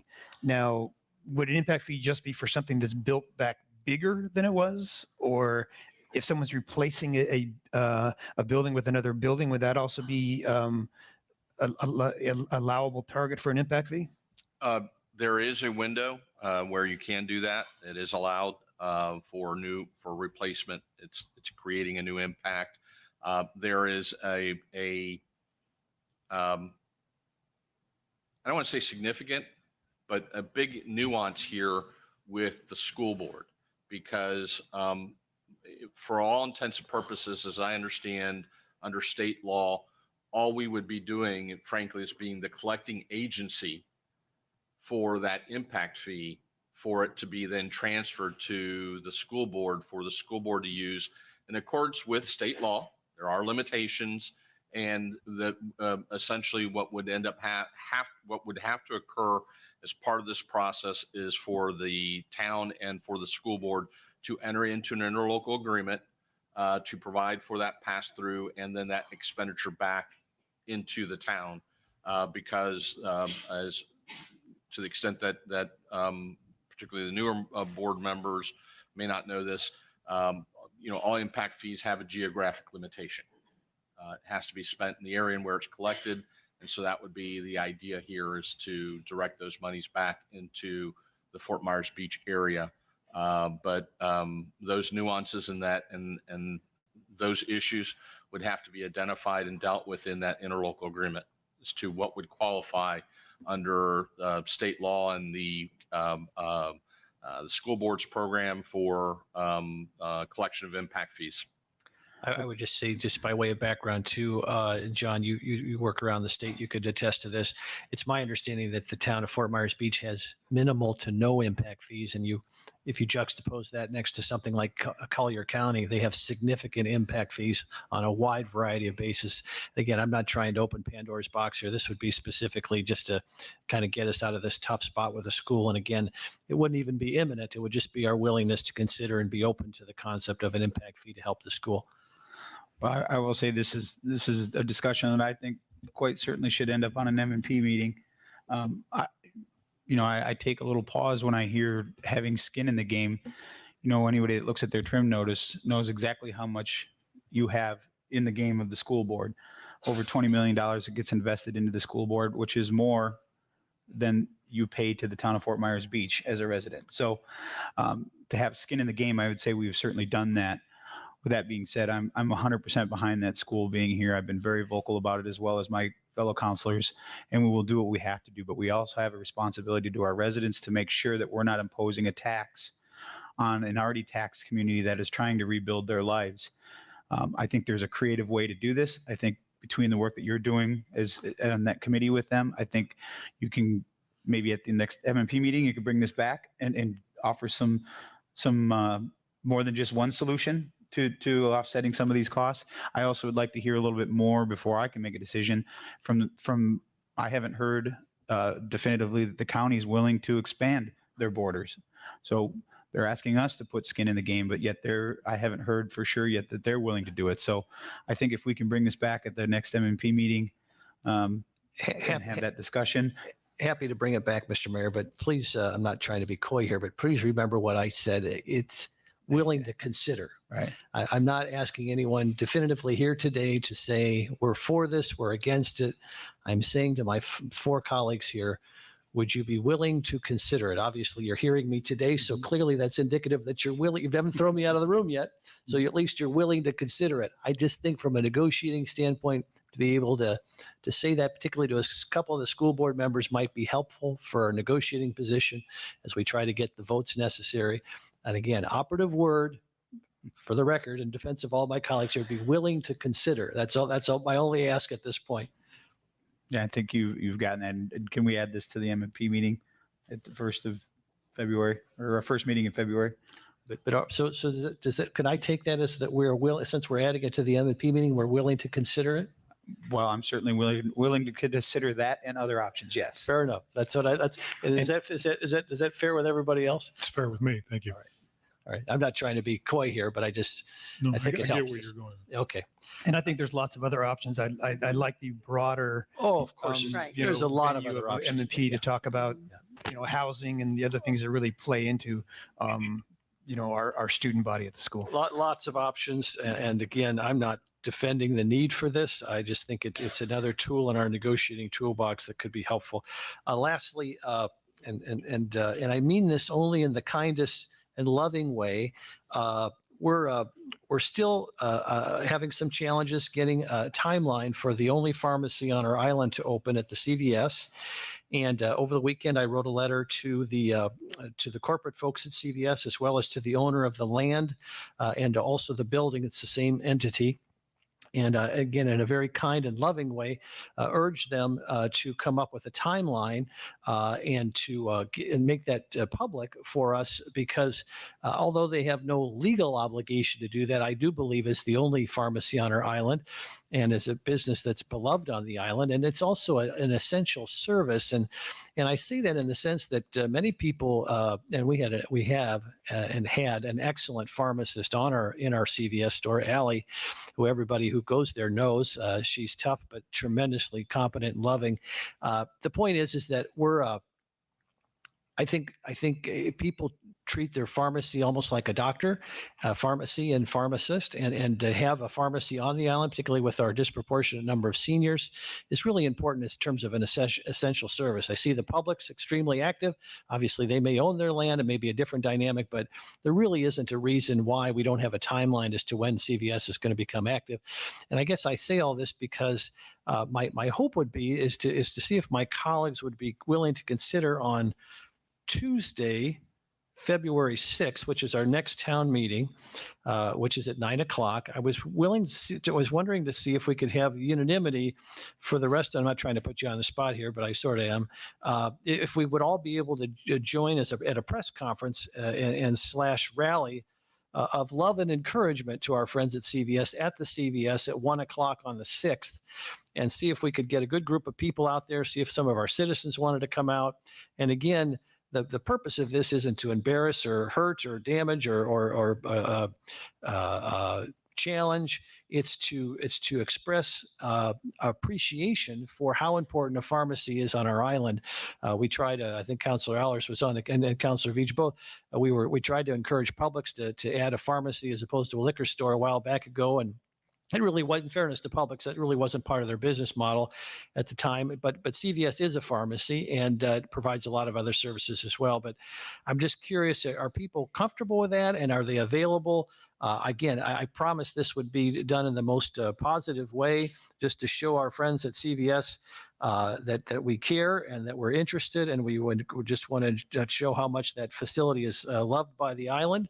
And sometimes just knowing that that's going to happen on February 6th at 1:00, sometimes just knowing that's going to happen will cause action, and maybe the press conference won't be necessary. Maybe we'll get a timeline before that. It's amazing how these things work.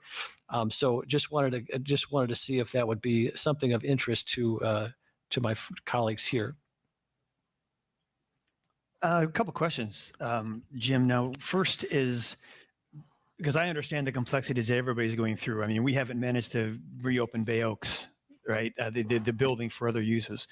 Now, the landlord, are they going through insurance issues and these kind of things that are delaying them, that even are, and I'll use the term, just say yes to drugs rally, may really just be making more difficult for them because it's not their fault that the timeline is stretched? It's a fair question.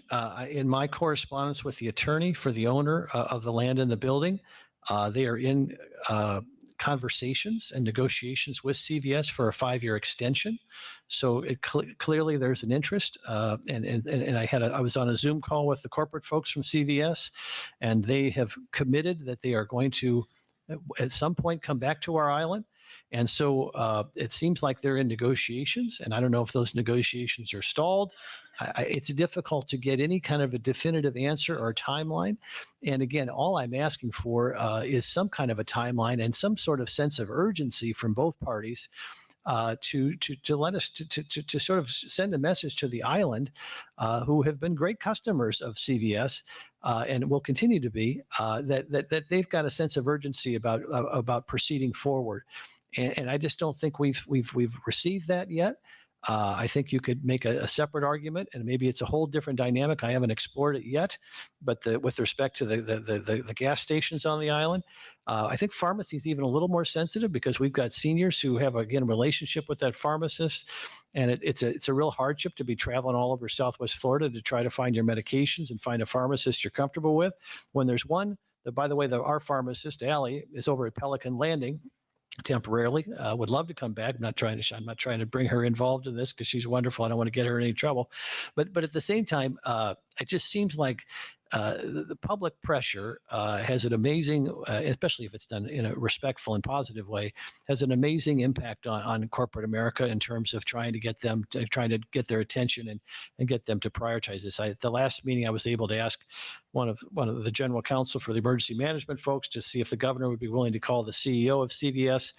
And again, if there are challenges, Councilor Veach, and they have those challenges, boy, it'd be great if they would share those with us, even in a general sense, because they've had that opportunity and both sides have chosen not to do that. It just seems odd to me that as you drive by there, there's just absolutely no activity and no communication as to when that activity would proceed. Well, I'll say that based on what I just heard you say, there's a few things that I'd like to draw a little attention to. You said you've already reached out to them. Yes. And they have not responded yet. Well, they've responded. Yeah. Oh, okay. Between that and knowing your history, just look up the street at the post office. You can very well get things done. Maybe not as fast as all of us would like, but you're getting them done. So, and you mentioned that they're in a legal discussion between extending their contract. I would be hesitant to do it at this time. I wouldn't want to give an advantage, a negotiating advantage to one side or the other by doing that. I'm 100% with you on everything you say about getting them back here and getting them back as soon and showing that support. If that means writing a letter from the council, from the town of Fort Myers Beach, from residents, I just don't know that I'd feel comfortable quite yet doing what you're suggesting. And that's fine. I think sometimes just even having this conversation in a public forum can be helpful in terms of motivating and encouraging. So I thought it was important to mention because I've said enough. But thank you for the consideration on that matter. I think that's all I have. I'd just like to chip in and going off what the mayor said. And I think a letter first from the council might hold a little more weight. And maybe it's something as these are the options we're looking at to address this situation, and let them know that could be something coming down or coming up. And I just appreciate you taking this on as well. Keith, is that something that you can get put together for us? And I'm fully 100% behind that. I won't want to speak for my other counselors here, but it sounds like there's a will to want to do what we can do to politely suggest that we'd like to see them back on the island. And I think, I don't know if you're willing to, sweeten the pot by saying we'll help maybe expedite their permits or do something like that. Well, without any authority at all, I've already done that, Councilor Veach. But yes, when there's a public benefit like the post office, I helped them get in touch with FP&L. I offered them help with permitting. Of course, the federal government on the post office front, they're exempt from all state and local regulations, so they did not have to require any permits, which is a nice luxury to have if you're a federal entity. But yes, I think for entities that are serving the whole entire public at large on Fort Myers Beach, I think certainly trying to expedite some of those challenges is appropriate. Anything else? I'm sorry it went on for so long, but that's all I've got. Thank you. All right, no problem. Councilor Veach? Something that's brought up again, and I brought up in the past. I'd like to get something going with Times Square. I'd really like to see the property owners and the businesses get together with FEMA and DEP to see what can be done, what the ramifications of the moves are. I know some people came here and suggested that we set a liaison for a committee. I think that's a good idea. I'd like to just, because when they were talking about 5 to 10 years, when I looked at all the redevelopment going on, I think that Times Square is probably at the end of that process because it's complex. And there's a lot of a lot of things going on with that, a lot of resiliency things, a lot of potential funding for that, but that would take time. So I'd really like to see that ball get moving a little faster with Times Square. That's one thing.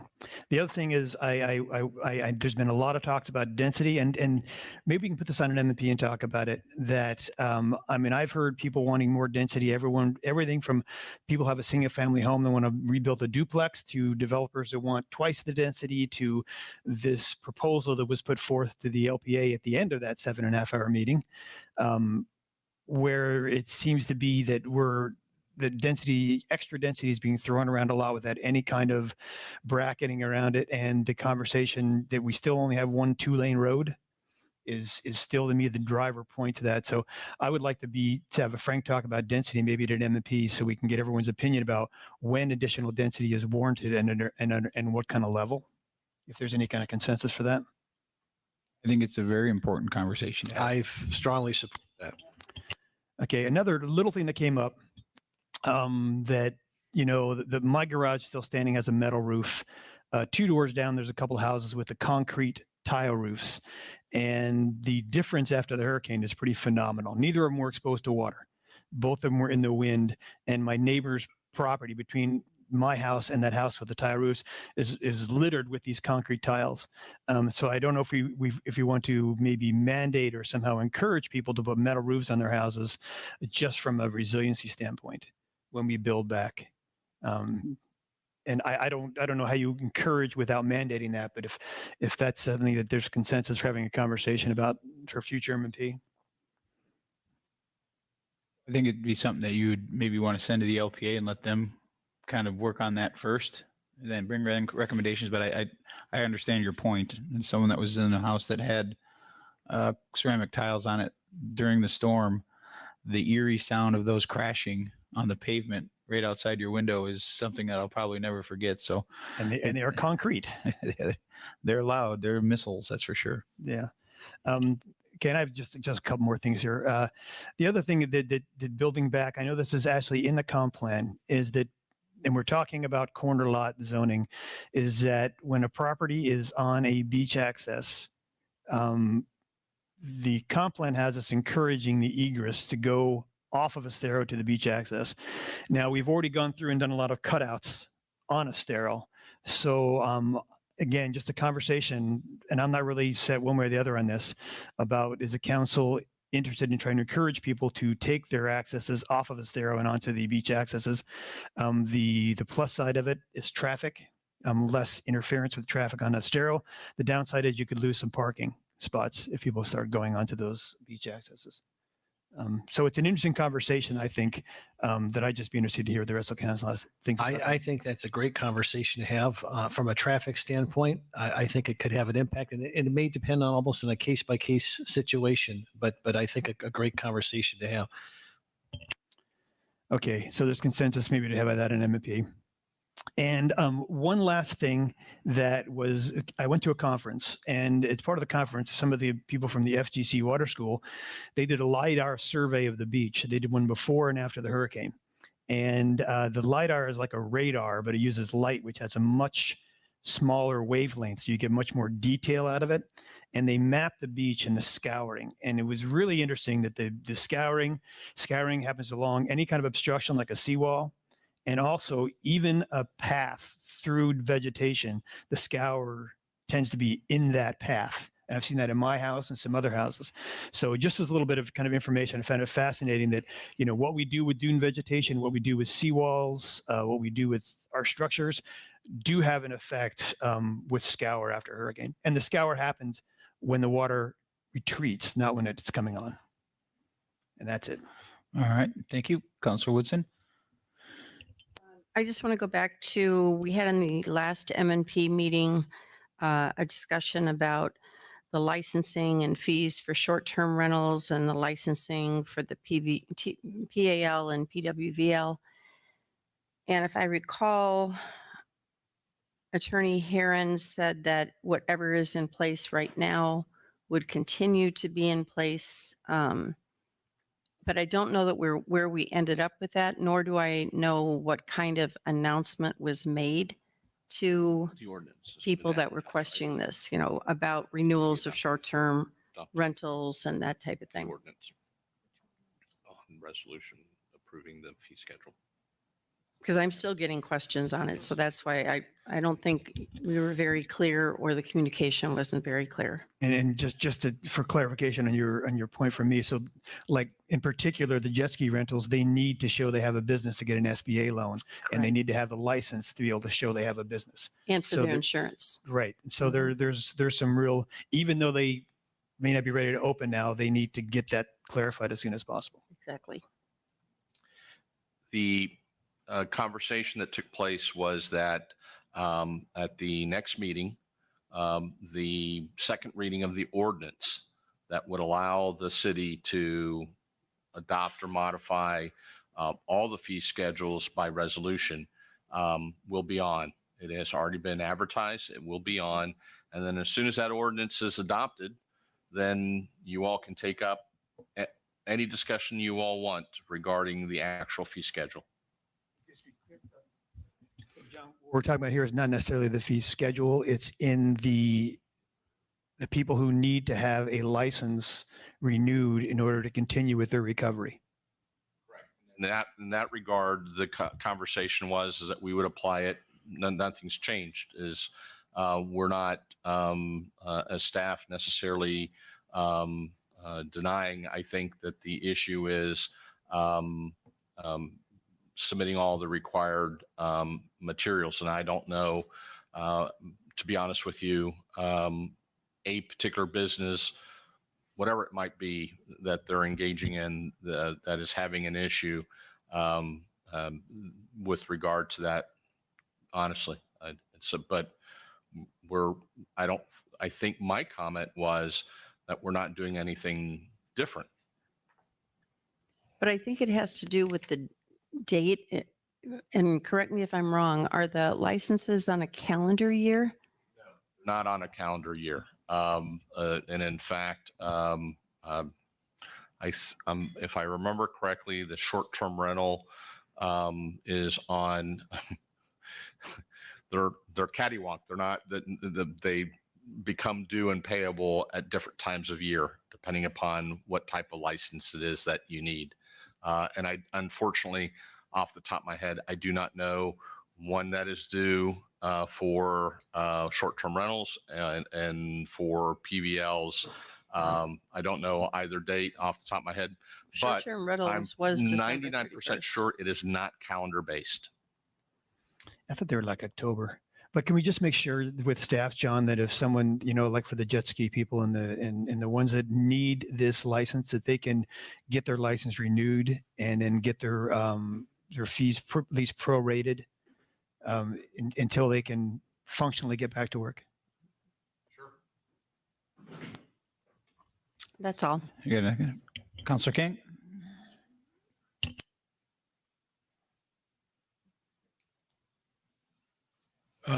Something we heard today from the Johnsons, and also a contact I had received over the last week, was restarting the committees. And where are the members on that? I think, John, you had talked about that before. They needed to submit again, or I guess about reappointing members. I know Amy sent out a email about that as well from someone.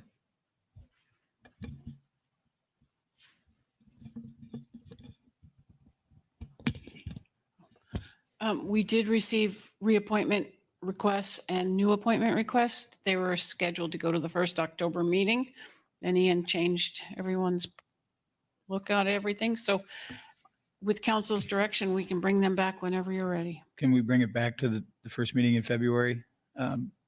Just to go out, that was one of my things as well. So not to jump in on I spoke with Neil, the GM here, about using the space for the committees to be able to meet, and he was amenable to that. So I think if we could get that ball rolling, it's going to be important for public safety, for all the committees, Murph, to get them reorganized again. They're ready to go to work. I say let them work. I would concur. Something else that was brought up to my attention over the weekend, back to Bayside Park. Where are we with that? Getting that back online? I'll take that one. I have not heard. We're still waiting on our state partners to give us an answer. It is in the hands of the person that makes that decision. We're just waiting for their decision to come back, but it has not been forgotten. It's, $500,000. So I suppose it takes a little time to make that decision. That's quite the investment. And we appreciate them at least acknowledging that they see it as an important asset for the town, something that could be very quickly back up and running. We have a meeting with Director Guthrie, I believe, on Wednesday again. Hopefully we can get some more clarification on that. Thank you. Also, and this, I don't know if you want to address it then or not, or if something we can do in the interim.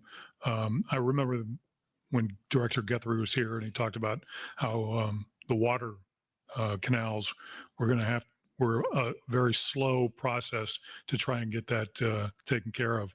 I know I received a couple contacts again over the weekend that there has been at least in some of the areas, a first pass, but they were anxious to get the canals again cleaned up, especially on the south end, so they could do what Floridians do and put their boats in the water. I'll give you a little, I didn't know this, and I learned it from hearing Director Guthrie's testimony last week up in Tallahassee, that once the state gets, one of the things he's pushing for is to change this, but once the state gets notification of a titled vessel, they have to wait 45 days before they can touch it. I'm not talking vessel. This is just debris. Now, you see those barges in the back bay going up and down all day. They're working. In my conversations with the debris removal people, the problem they're having is access. There's only limited places on the island that they can pull the barges up to.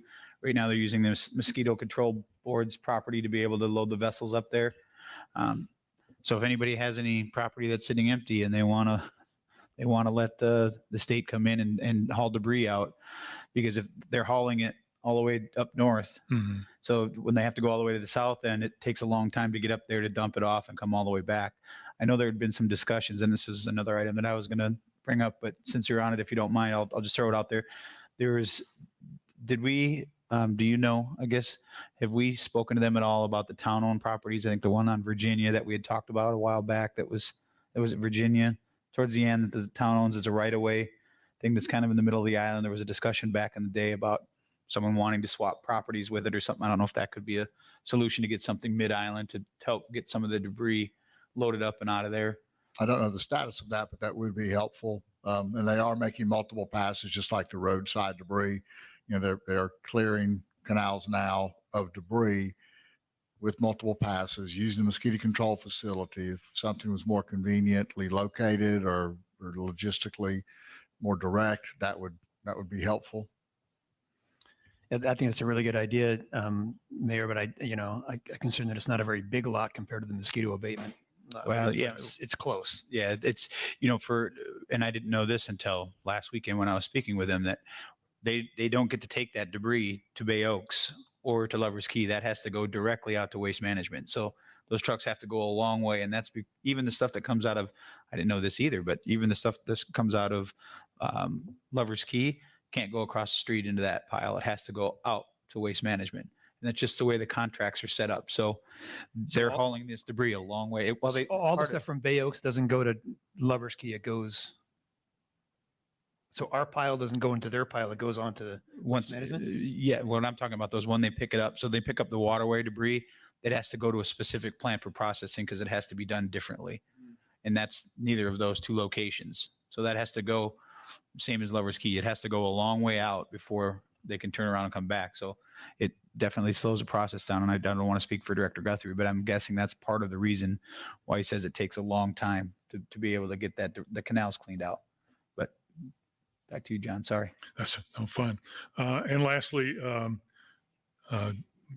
Vice Mayor, you've done a great job with these key questions with key staffers, and again, having Steve on over the weekend.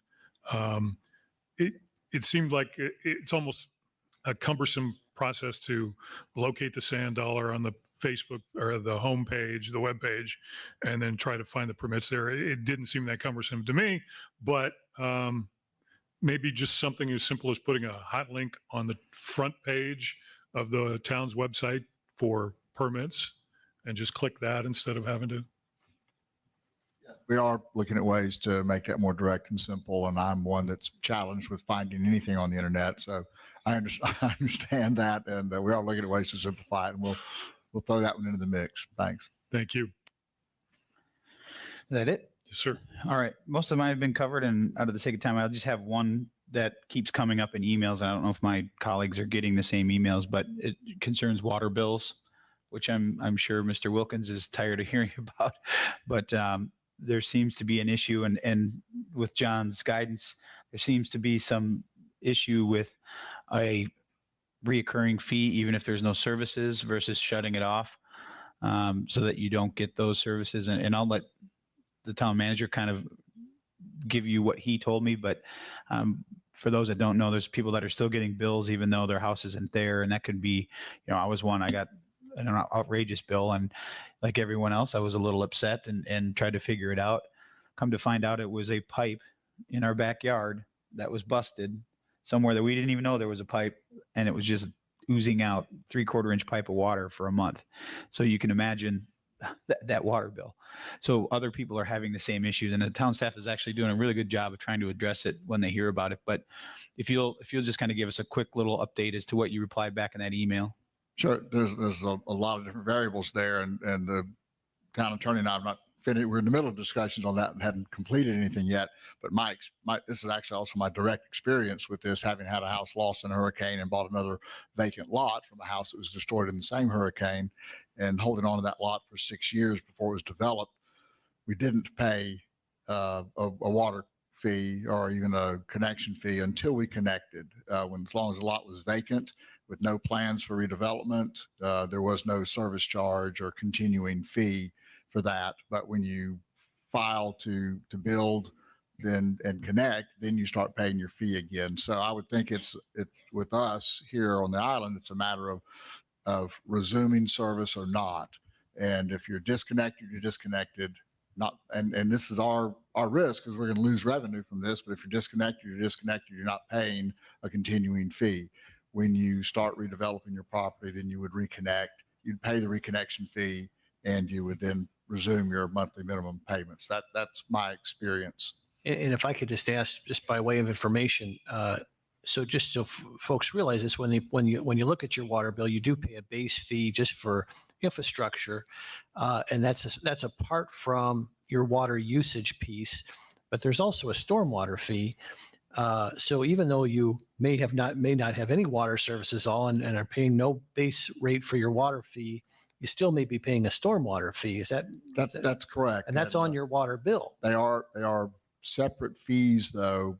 Actually, they're separate utilities, and the stormwater fee is based on impervious surface. Right. So we still have a lot of impervious surface out, a lot of foundations. So that's still being generated that goes into the public system. As far as water goes, I agree but Keith, people see that stormwater fee on their water bill, correct? I've not seen the bill. I'm not paying mine yet. So I guess my point is some people get confused when they're still getting a water bill when they have no water turned on, nothing. But some of that may be for their stormwater fee. That's correct. What I'm suggesting. Yes. Yep. And the town attorney made a good point that we have to have some level of operating revenue to maintain our system, to repair our system, expand our system, and the minimum fee certainly helps support that. So there's two sides to that coin. But to your point, if you'd still have the stormwater fee, correct, even if you discontinued your service, but you would no longer have that monthly water fee. That's correct. That's the clarification I think I wanted to get. Oh, sorry. All right, that's all I have. If there's nothing else for the good of the order, Move to adjourn. One thing that I before the motion, John, I know we're all caught to get out of here.